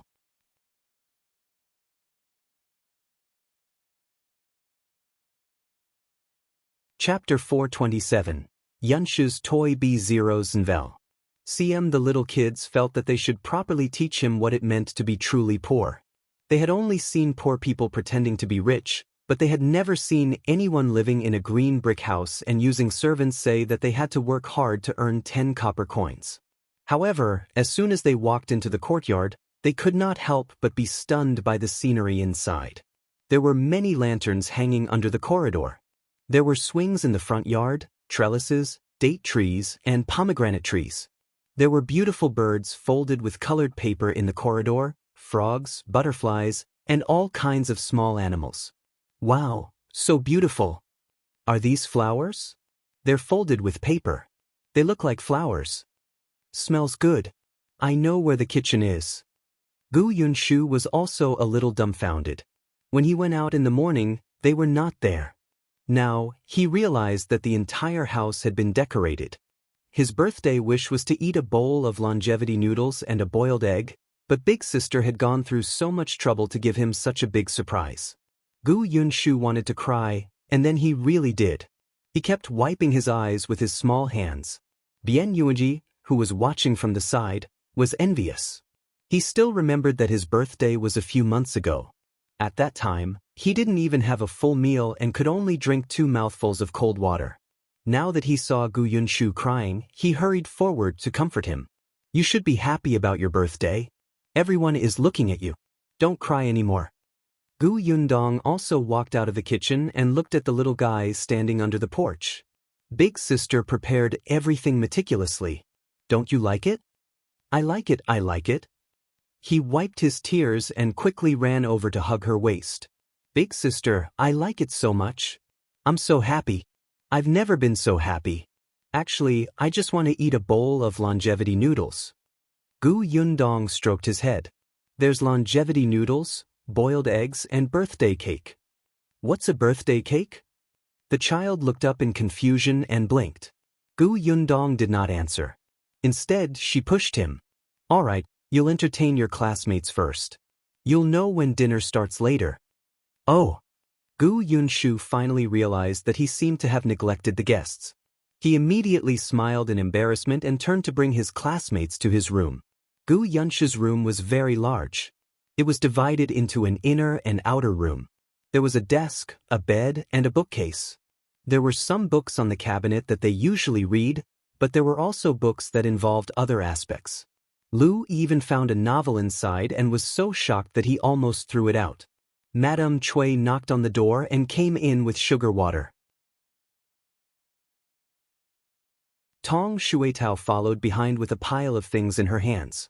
As soon as she entered, she said to Yunshu, "It's still early. Everyone can relax here. This is a jigsaw puzzle. Second young master knows how to play it. This is the Luban lock. You can try to undo it and put it back together. This is the chessboard. Everyone can play chess." She placed the things on the bed first and then spread 2 carpets on the ground so that everyone could sit on them. Junkin and the others were stunned as they watched Madame Cui and Tong Shuetao come and go. Their gazes slowly shifted to the pile of things. In the next moment, everyone rushed forward and targeted Luban lock. Only Lu Yi tilted his head and curiously looked at the puzzle in his hand. What is this? How do I play it? It was something he had never seen before. It looked even more novel than the Luban lock.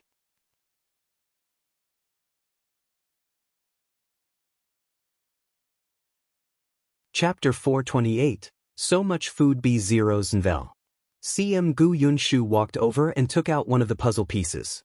He placed it on the bed and took out a piece of paper. He said to Lu, "Look, this is a picture. The person on this picture is me. This picture was drawn by Yundong. It was a small picture of Yunshu with a big head and a small body. He looked exceptionally cute. Yunshu was very proud. He straightened his back and introduced, "You have to put all the pieces of wood together to make me. Isn't that interesting?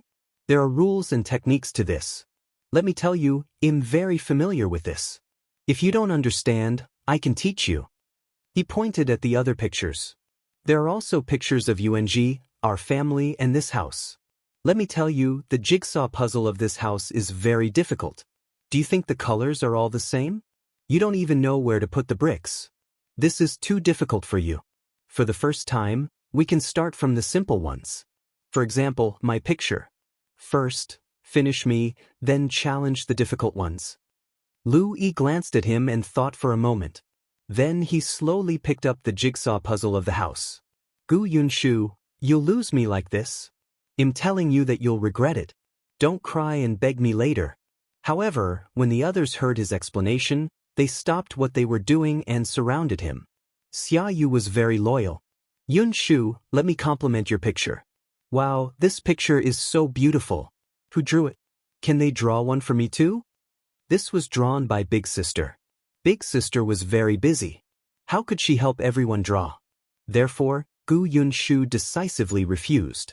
"You can draw this yourself. Didn't the teacher just teach you this drawing method?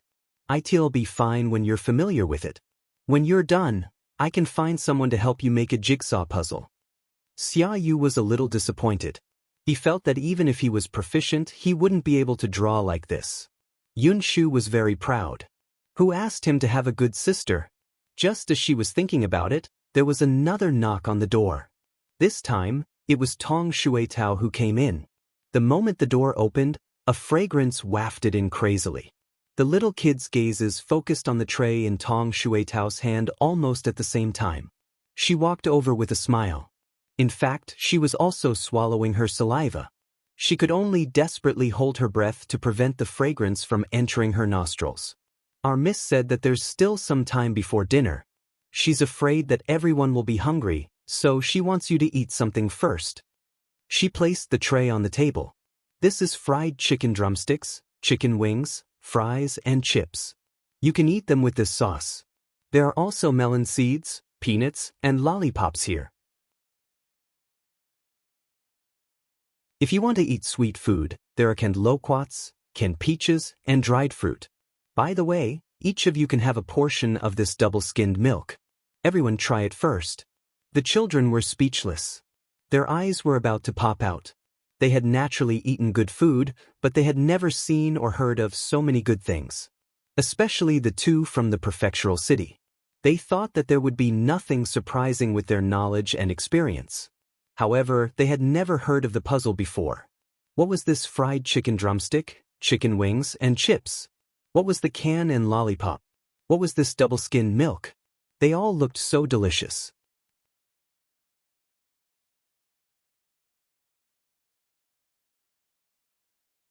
Chapter 429. Happy Birthday B0 Zenvel. Siem there was actually not much food. The children ate a little to stop their hunger. Yundong knew that most of the children in the future liked to eat KFC. It was fine to eat it once in a while if it was hygienic. Tong Shuetao put down the things and left. The children gathered around the table and began to sniffle. "Smells good. I'm sure it's good. Yunshu, can we eat?" Yunshu was also stunned. He had eaten cans and lollipops. Eldest sister had also fried chicken drumsticks for him to eat, but what was this double-skinned milk? However, he was the host. He immediately nodded and said seriously, "Of course you can eat. Everyone, don't stand on ceremony. Just make yourselves at home." The kids thanked him one after another. Then, the eldest, Yongkang, handed the food over one by one. They took a mouthful of double-skinned milk. Oh, it was smooth and fragrant. How could there be such a delicious thing? Everyone's eyes lit up. By the time they came back to their senses, they had almost finished it and were instantly embarrassed. Yunshu called everyone over to play and even went out to bring Zheng Jia and Zheng Lu in. The two of them were still a little timid in front of the students from the school. They stood in the corner and did not dare to speak. Fortunately, Yongkang saw the desire for knowledge in their eyes. He became a little teacher and excitedly taught them how to read. Later on, Yundong also came over. He was still studying in town and his school hours were late. Yunshu had always had a good relationship with him. They often practiced calligraphy and studied together after returning home. Especially after Chen Liang's eldest son returned, there was an additional family in the house. Occasionally, there would be a commotion. Yongkang was impatient and would go to Yunshu's house to study together most of the time. The Gu family's house was huge, and Yunshu's study was even more spacious. The lighting was also good. In addition, he had a good friend with him, so it was easier for him to learn here. At this moment, Yunshu's room was very lively. Everyone was playing games that they had never played before. They ate snacks that they had never eaten before and felt as if they had sublimated. They had originally wanted to educate Yunshu about poverty. Now that they had eaten his food, it was not appropriate for them to speak. However, Yunshu was really blessed to have so much delicious food. After more than an hour, Yundong finally let everyone out for dinner. In fact, they were already half full after eating the snacks. However, when they smelled the fragrance coming from the flower hall, they could not help but swallow their saliva. The sky had already darkened slightly, and the lanterns under the corridor had been lit.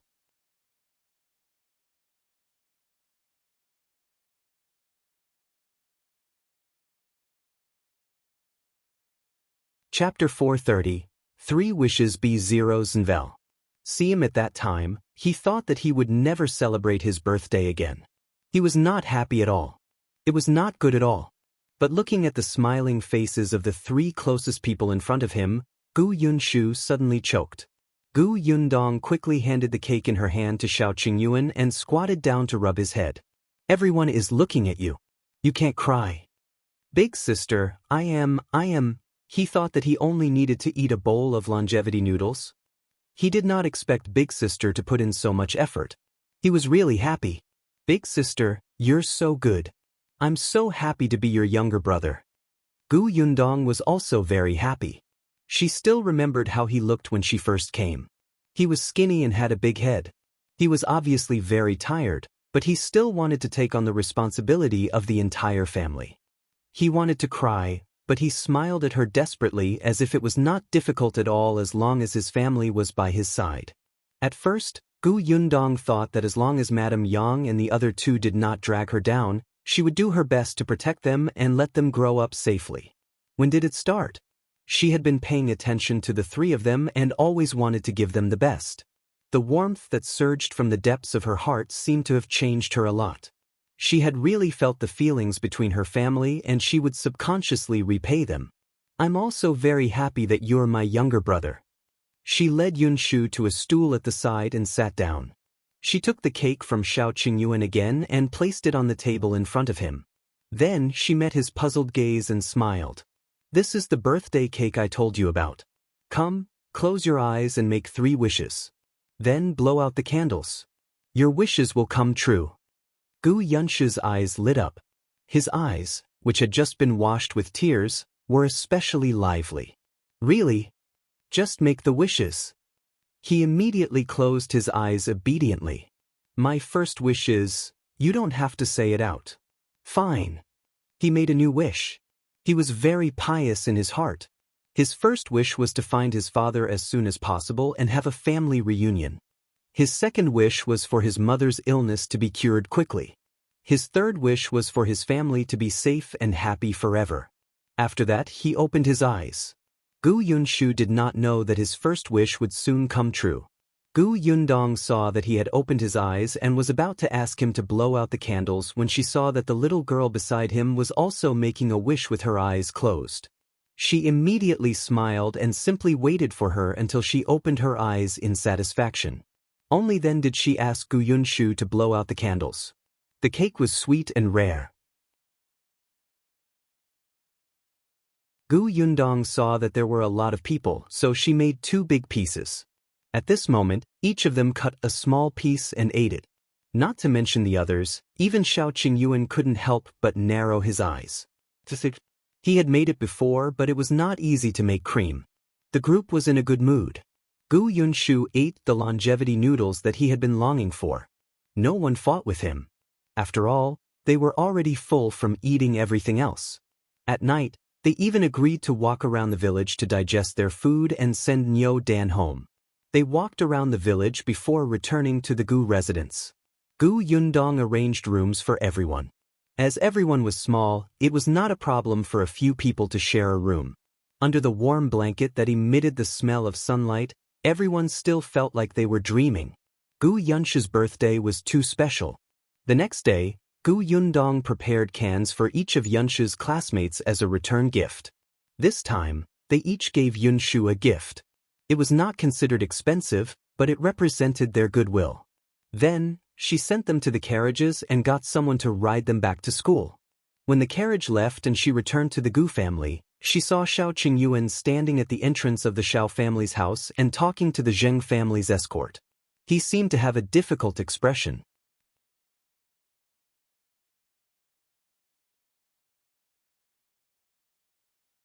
Chapter 431. Yundong leaves B0 CM Shao Qingyuan also saw her. After nodding slightly, he continued to talk to the escort. Not long after, the escort passed through the door. Shao Qingyuan walked towards her. He had something to say, but he didn't know how to start. He wanted to say something but hesitated. Yundong could not help but laugh. What's wrong? If there's anything difficult, just say it. Shao Qingyuan rubbed his temples and said after a while, the Zheng family's escort agency is sending a batch of goods to Qingyuan Prefecture. They also have to transport something back. It's a long journey and they don't have enough manpower. They want me to help. If it was in the past, Shao Qingyuan had nothing to worry about and would just go, but now, he was about to have a family. It would take at least a month or two to deliver goods to Qingyuan Prefecture.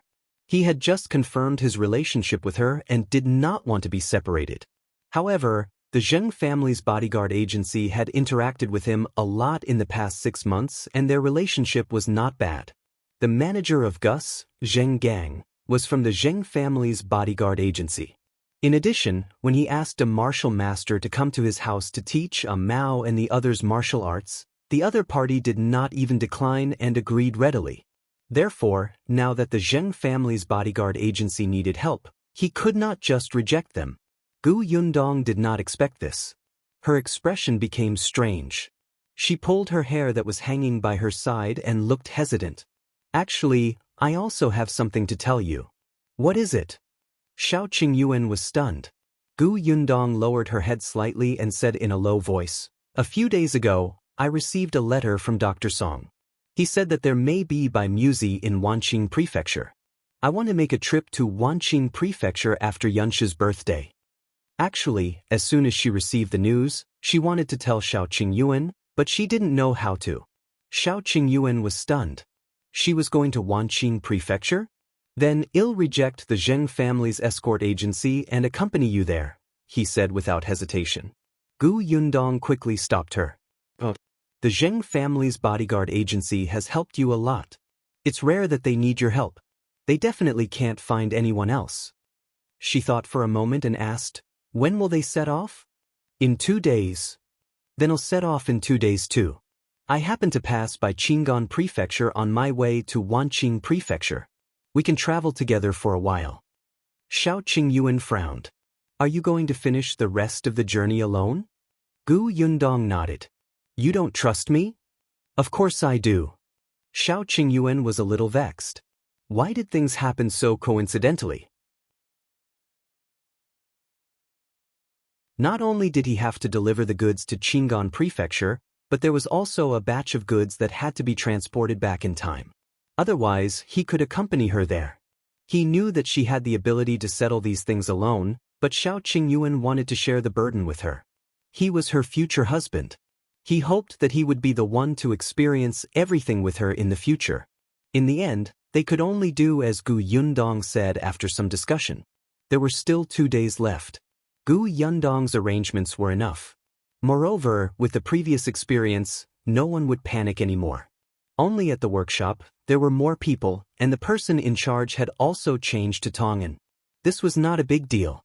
After a few days of observation, Tongan was getting more and more proficient.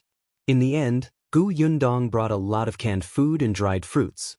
Most of them were placed in her space, while the rest were placed in the carriage. This time, under Tong Shuetao's strong request, she brought her along. Shao Qingyuan also brought A Mao and A Zhu along to let them see the world. The other two stayed at home. That morning, Gu Yundong got into the carriage while Madame Yang and the others reluctantly bade her farewell. She left Yongfu village. As soon as she left, someone came looking for her.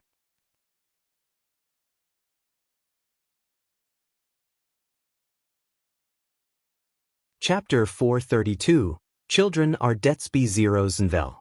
See, Madame Zhou had made up her mind to look for Gu Yundong. She did not even tell Chen Liang.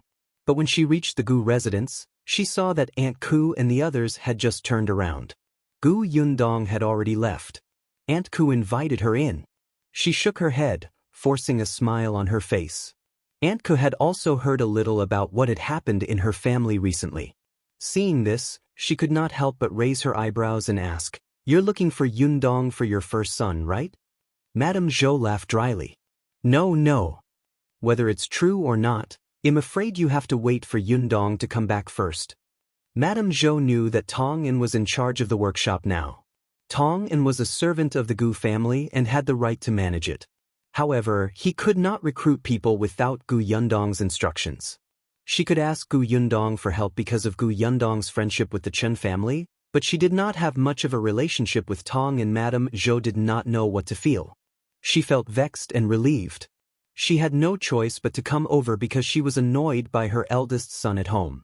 Seeing that his second son was becoming more and more promising in the Gu family, collecting fruits everywhere outside, and even buying some snacks for the children to eat when he came back, Chen Liang valued him more and more. The eldest son's life was too smooth sailing in the past. After the work in town was gone, he came back and was laughed at by many people. Especially when he was working in the fields, his energy was not even comparable to hers. He could even knock his feet with a hoe. He was not someone born to do this at all. In addition, his wife was not someone who could endure hardship. Every day, she would complain that she was tired even when cooking. When feeding pigs and chickens, she despised the dirt. For this, the second daughter-in-law's face darkened. As for their son, he was also studying in town now. He was 2 years older than Niu Dan and lived in his grandfather's house. He was quite obedient. The atmosphere in the house was getting tenser and tenser. The two brothers even quarreled yesterday. This had never happened before, which made Madame Zhou anxious. She wondered if she could ask Gu Yundong for help. After Madame Zhou left, Aunt Ke shook her head. Fortunately, she did not have any children. Otherwise, she would still have to worry about them when she was old. Looking at Madame Zhou, she used to be so energetic. Her eldest son had only been back for a few months, but she looked like she had aged a few years. Aunt Ke shook her head and turned to enter. Gu Yundong had already followed Shao Qingyuan to the Zheng family's bodyguard agency. This was her first time here. The Zheng family's bodyguard agency was indeed not big and there were not many escorts, but all of them were energetic and seemed to be loyal. Shao Qingyuan had said 2 days ago that Gu Yundong would travel with them. Hence, no one was surprised to see Gu Yundong. Moreover, because Yongkang was the shopkeeper of Gus, Yongkang's wife warmly served her tea and brought out the snacks she had made for her to eat. Gu Yundong had met her before. Previously, during the New Year, Yongkang had brought her to Yongfu village to celebrate the New Year. She was a straightforward and generous aunt. The people from the escort agency were all preparing outside. The team would set off after 7 o'clock. Gu Yundong chatted with Yongkang's wife in the hall for a while before walking leisurely to the courtyard. She watched as everyone carried the things to the carriage. She moved closer to Shao Qingyuan and asked, "What are you bringing to Qingyuan Prefecture this time?" Shao Qingyuan's expression was complicated as he looked at the carriage in front of him in silence. After a long time he said, "What?" Gu Yundong was about to ask something when she heard a familiar voice outside.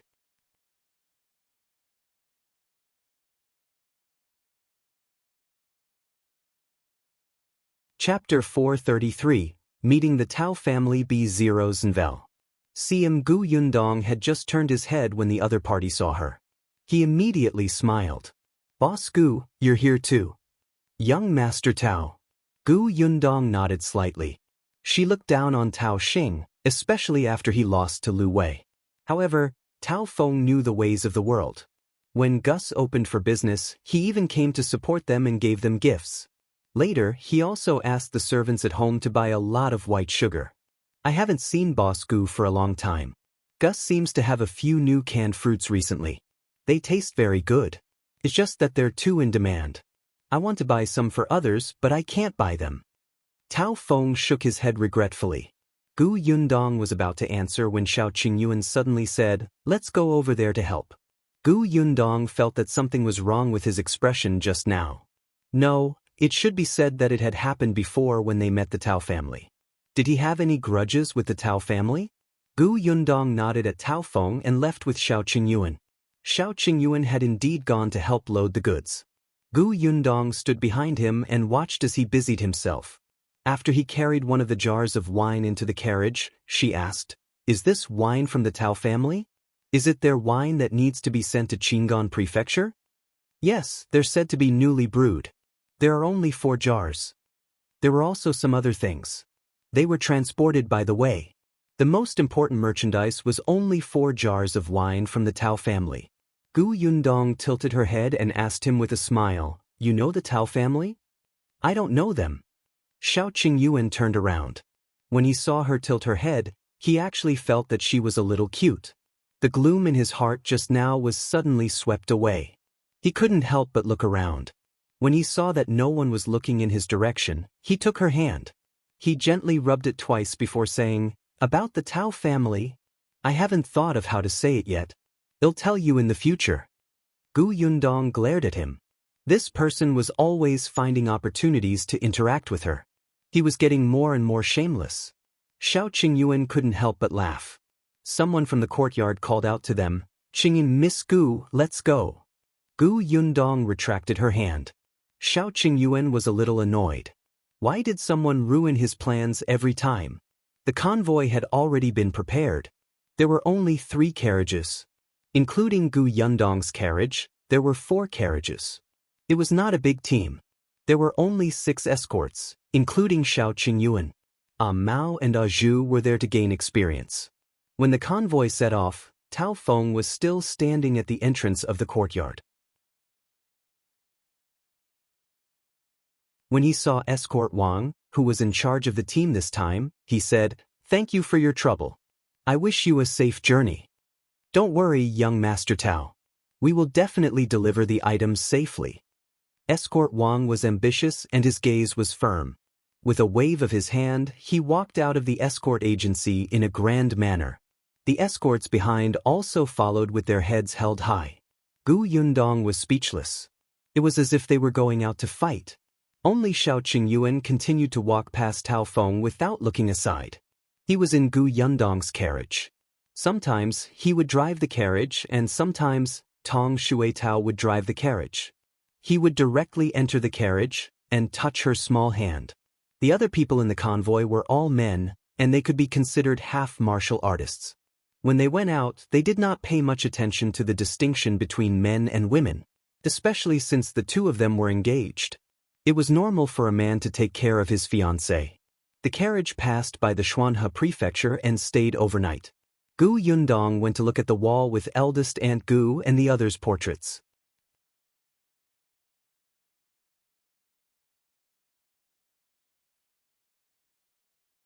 Chapter 434. Not Good B0 Zenvel. Seeing that there were several notices blocking the portraits, Gu Yundong frowned slightly and reached out to tear them off and paste them to the side. Later on, she even went to Aunt K's house and asked the neighbors nearby.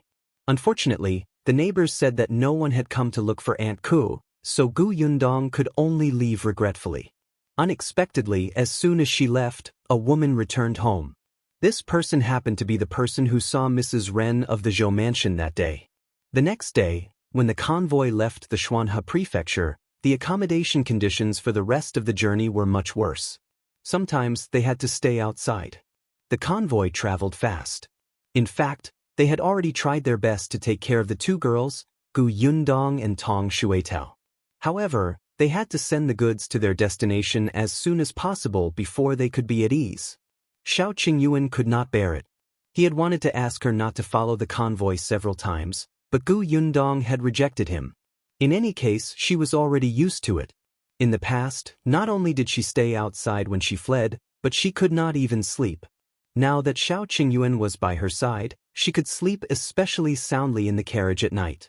There was nothing bitter about it. Tong Xuetao was even more unwilling. She could learn martial arts from these escorts. How could she give up such a rare opportunity? However, with Yundong around, the escorts had a sumptuous meal. In the past, when they went out, they were all rough men. Not only was the food they ate hard, but it also tasted especially bad. Even if someone cooked, it was still torture. It was either too salty or too tasteless. It was better to eat dry food. With Yundong and Tong Xuetao around, their culinary skills were very good. Since they had to eat anyway, it was fine to make more. They had brought rice, noodles, vegetable oil. The escort sect would also take the initiative to give them some money for the food. In any case, the Tao family had given them a lot of money for this trip. Escort Wang especially liked Yundong's cooking. When the carriage was parked in the wilderness, he would often run to her side and squat down to take a look. It's a pity that we will reach Qingyuan Prefecture in 2 days. We can't enjoy Miss Gus cooking anymore. You've been watching for so long, but you still haven't learned it? Yundong stirred the vegetable porridge twice and asked Tong Xuetao to go to the carriage to take out the pickled vegetables she had made. Escort Wang shook his head. This really requires talent. My hand is no different from my foot. It's really no good. As he spoke, he slapped his palm hard. Yundong was speechless. It was Shao Qingyuan who pushed him to the side. Go and look after the goods. Don't be lazy. Hey kid, I'm at least 12 years older than you. Can you show me some respect? Escort Wang snorted unhappily. The other escorts at the side roared with laughter. Brother Wang, you said it yourself. We'll be arriving at Qingyuan Prefecture in 2 days. Qingyuan is going to be separated from Miss Gu, yet you still disturb the couple. You're too thick-skinned. Isn't that so? Your wife isn't around, so you specially went to sabotage other couples. How can you be so shameless? Someone shouted at Yundong, Miss Gu, don't let him eat your porridge. Yundong had interacted with the escorts in the escort agency for a long time and was very familiar with them. She quite liked these people. All of them treated her like a younger sister or a junior. Other than having to make her cook, they did not need her to worry about anything else. She smiled and was about to serve the porridge. Suddenly, Mao, who had gone to the forest to relieve himself, ran over quickly. Young master, miss, bad news. I saw a few people with masks on coming this way.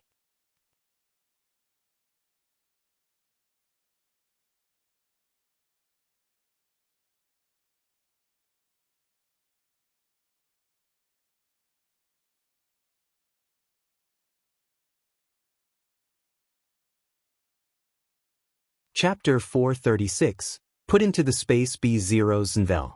CM Yundong had already aimed the crossbow at the person who was planning to sneak an attack on Shao Qingyuan's back. With a swoosh, the crossbow bolt seemed to have eyes and suddenly pierced into that person's back. Mao and Zhu had seen her shoot people with a crossbow last time, but this was the first time Tong Xuetao had seen it. Her eyes lit up with excitement. Miss is amazing. Yundong frowned. The angle was not good. She could not kill the target in one strike. Escort Wang and the robbers, who were fighting crazily, were stunned when they saw someone fall to the ground after being shot. They still have people in the dark. Let's end this quickly. As soon as the leader of the robbers shouted, those people approached the carriage with all their might. Yundong shot out her second arrow, aiming at the leader of the robbers. Unfortunately, that person reacted quickly and blocked it with his knife. He only staggered slightly. Moreover, 3 people were already running in the direction of the crossbow. Yundong hurriedly said to Tong Xuetao and the other 2, Go over there. Miss, I can help. Yundong turned around and met their determined expressions. She paused and agreed. All right, I'll leave these people to you. She thought that since she wanted them to come out and train, she couldn't keep letting them hide behind her. If they just watched and never fought, they would never be trained. However, there were 3 enemies. Yundong shot an arrow and killed one of them. Then, she bent down as if she was untying the bag on her leg. In fact, she took out 2 daggers from her space and handed them to her fellows. Be careful. If you really can't win, run. Then, she ran to the other side of the forest and shot 2 more arrows. She could tell that this group of people's target was the 4 jars of wine from the Tao family in the carriage. Therefore, there were still many people surrounding Ah Wang and Ah Fe. Suddenly, Ah Wang's leg was slashed and kicked. He was sent flying and fainted. However, the robber did not give up and slashed at his neck with a knife. Yundong's expression changed slightly. She quickly aimed at him and shot an arrow. As a result, she didn't pay enough attention to Ah Fa, who had also been stabbed. Yundong was a little vexed.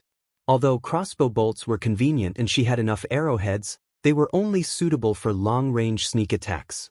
It was troublesome and time-consuming to reload. Yundong did not have much time. Seeing that 2 people were about to attack Ah Fe, Yundong could not care less and ran out of the forest. Shao Qingyuan was the first to see her. He frowned slightly and walked towards her as he fought.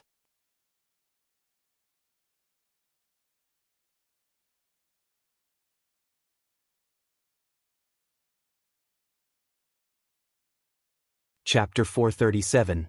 How could there be no goods? B0 Nvel. Sim the robber endured the pain and rolled down from the carriage. Then he shouted at the robber leader, "Boss, we've been tricked. There's nothing in the carriage." The boss was stunned. "What did you say?" "The carriage is empty. We've been tricked." The boss' expression changed drastically. He looked at the situation in front of him. Only one of the escorts had fallen, but his side had suffered heavy losses. If they continued fighting, they would not be able to gain anything, especially when there were no goods. Therefore, he suddenly forced escort Wang back with a slash and said to the others, "Retreat first." The robbers were already a little tired from fighting. Seeing this, they all turned to run. The escorts did not chase after him. Escort Wang hurriedly went to look at Ah Wang, who was lying on the ground. Seeing that he was still breathing, Escort Wang heaved a sigh of relief. When other escorts had come to take care of him, he came to look at the carriage without a word. The robber just said that there was no stock in the carriage? How could there be no stock? Could it be that someone had already taken it away? The main mission of an escort was to protect the goods. He could lose his life, but he could not lose the goods.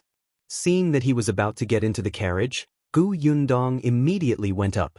When no one was paying attention, she put all 4 jars of wine back. Therefore, when escort Wang lifted the curtain of the carriage, he saw that there was no problem with the goods they wanted to protect this time. The goods stayed inside quietly like sleeping children. He was dumbfounded. He lowered the curtain of the carriage and opened it again in disbelief. He was relieved to see that the goods were still there. Strange, the goods are clearly still here. Why did the robbers say that there was nothing? Yundong pretended that she did not know anything and said, "Maybe he saw wrongly? Or maybe that person was not in cahoots with the robbers and deliberately said that." Escort Wang did not know how to explain it, so he could only accept this explanation for the time being. Only Shao Qingyuan quietly glanced at Yundong. When the robber approached the carriage, he was afraid that Yundong would be in danger, so he chased after him. Therefore, when that person lifted the curtain to take a look, he knew very well if there was anything inside. But Shao Qingyuan did not say anything. He just walked to Yundong's side and sized her up. "Are you injured?" Yundong shook her head. "I'm fine." The next moment, she frowned. "Are you injured?" Shao Qingyuan's arm had been cut. It did not look very deep, but the blood had stained a large part of his sleeve. Miss, young master were back.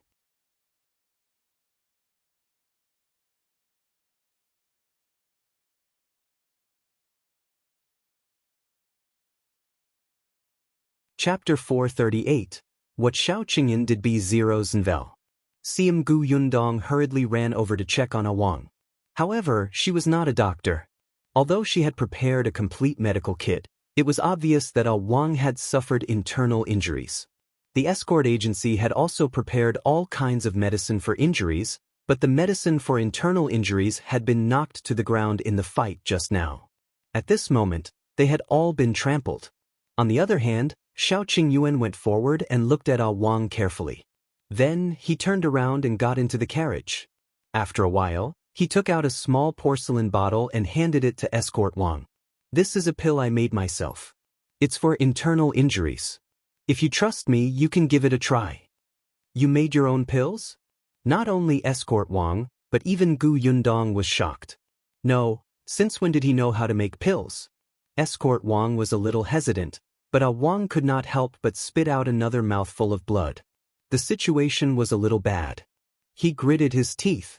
Seeing that Wang agreed, he directly let him eat it. Yundong immediately looked at Wang nervously. He was a little excited. Her Qingyuan actually knew how to make medicine. Was he so talented? Qingyuan quietly held her hand, but Yundong did not notice. The medicine seemed to be very good. After Wang ate it, he felt much better. Although his face was still pale and he was in low spirits, he felt that it was not as difficult to breathe as before. Everyone heaved a sigh of relief. The others had all suffered external injuries, so everyone was experienced. Wang was taken to the carriage, and someone took care of the aftermath. However, Escort Wang and the others were very curious. Why would someone come to rob them? The Tao family's 4 jars of wine actually attracted the robbers to barge into the official road openly. This was not ordinary at all. As Escort Wang bandaged his wound, he said, "Ever since the disaster, the road from the Shuanhe Prefecture to the Qingyuan Prefecture has been very calm. I've never heard of anyone robbing the travelers here. Furthermore, these people attacked without saying a word. Their goal was very clear. It was the Tao family's 4 jars of wine. What's the name of that wine? If it's really that valuable, why would the Tao family hand it to our escort agency? Moreover, they didn't demand the number of escorts and just let us go?" Yundong was also thinking that this was indeed very contradictory. Are those people the Tao family's enemies? Perhaps the valuable things that the Tao family really wanted to give were not here. Was handing them over to the escort agency just a smokescreen? There was no problem with the wine.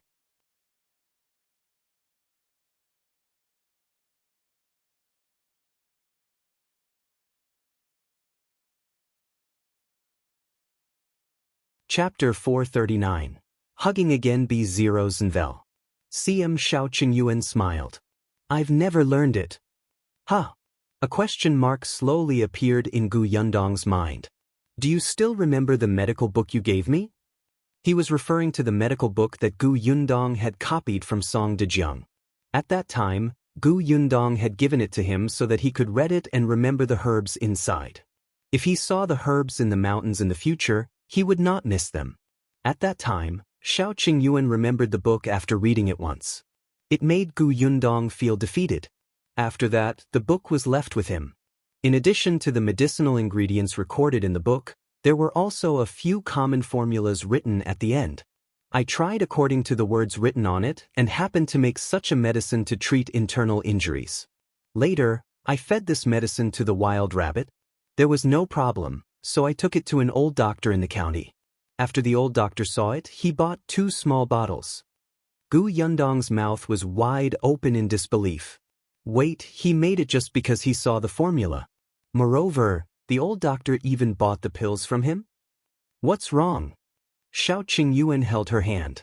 Yundong suddenly pounced on him and hugged his waist with a happy smile on her face. Qingyuan was stunned. Then, he wrapped his arms around her waist and pressed her tightly into his arms. His voice was low. "Are you happy?" "Of course I'm happy. I'll ask Dr. Song later and get him to find some other medical books for you to read. I didn't know that your talent was here." Qingyuan lowered his eyes slightly and looked at the top of her head with burning eyes. He did not know if he was talented or not. He only knew that while he had nothing to do in the past, he should not let this situation go. Since he was going to marry her, he had to make a career. In the future, they would have children. He had to plan for the future of raising his wife and children. He would not try to become a scholar. It had only been nearly 2 years since he started to read. In the past, he did not have the time to read in the Li family. It was only after the old man of the Li family died that he went out to find work and slowly learned. He practiced martial arts so that he could fight back and knock people down when others bullied him. At first, he had stayed in the mountains for too long and fought with many animals to train himself. Later, he trained with the escorts of the escort agency and had encountered people in the martial arts world who taught him a few moves. In the past, someone had advised him to join the army, but he did not have the intention to make contributions. Now, he would not go either. It was easy to join the army, but it would take years.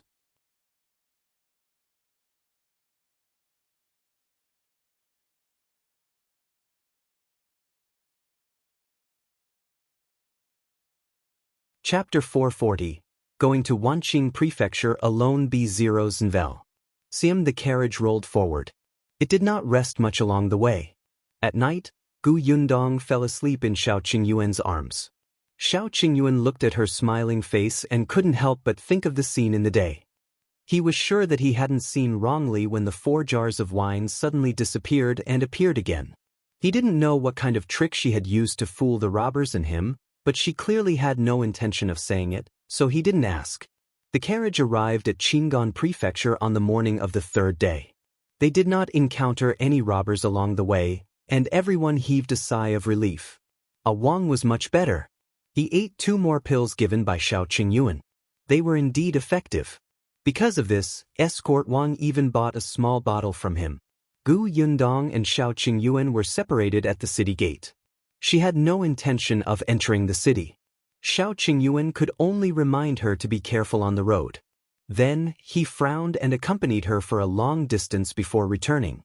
When he entered the city again, it was already noon. Yundong only left with Tong Shuitao. Shao Qingyuan wanted her to bring Mao, but she did not agree. She had always been unwilling to bring too many people around for help. It was enough to have Tong Shuitao by her side. Mao and Zhu were men, so it was inconvenient. Tong Shuitao was not used to not traveling with the convoy. She drove the carriage and let her lady rest in the carriage. She was a little nervous and excited. Wanqing Prefecture was relatively close to Qingyuan Prefecture. They rushed and arrived at the city gate in more than 10 days. When they arrived, it was already evening. The carriage barely entered the city before the city gate closed. Even though it was already this hour, Wanqing Prefecture was still very lively. Compared to Yongning Prefecture, which had experienced famine, and Qingyuan Prefecture, which had experienced chaos, this place was more than a little prosperous. However, there were probably many refugees who had come to Wanqing Prefecture back then. Now, there were many people on the streets who looked down and out while trying to get a job. "Miss, where are we staying tonight?" Tong Shuitao asked Yundong, who was also sitting on the shaft of the carriage and sizing up the street scenery on both sides. "Ask if there's a Huimin Medical Center here." Tong Shuitao responded and got off the carriage. She found a shop assistant who was still working and asked. Unexpectedly, the waiter shook his head. "I've been working in this prefectural city for 3 years, but I've never heard of Huimin Medical Center. Miss, can you ask someone else?" Tong Shuitao found 2 more passers-by, who also shook their heads.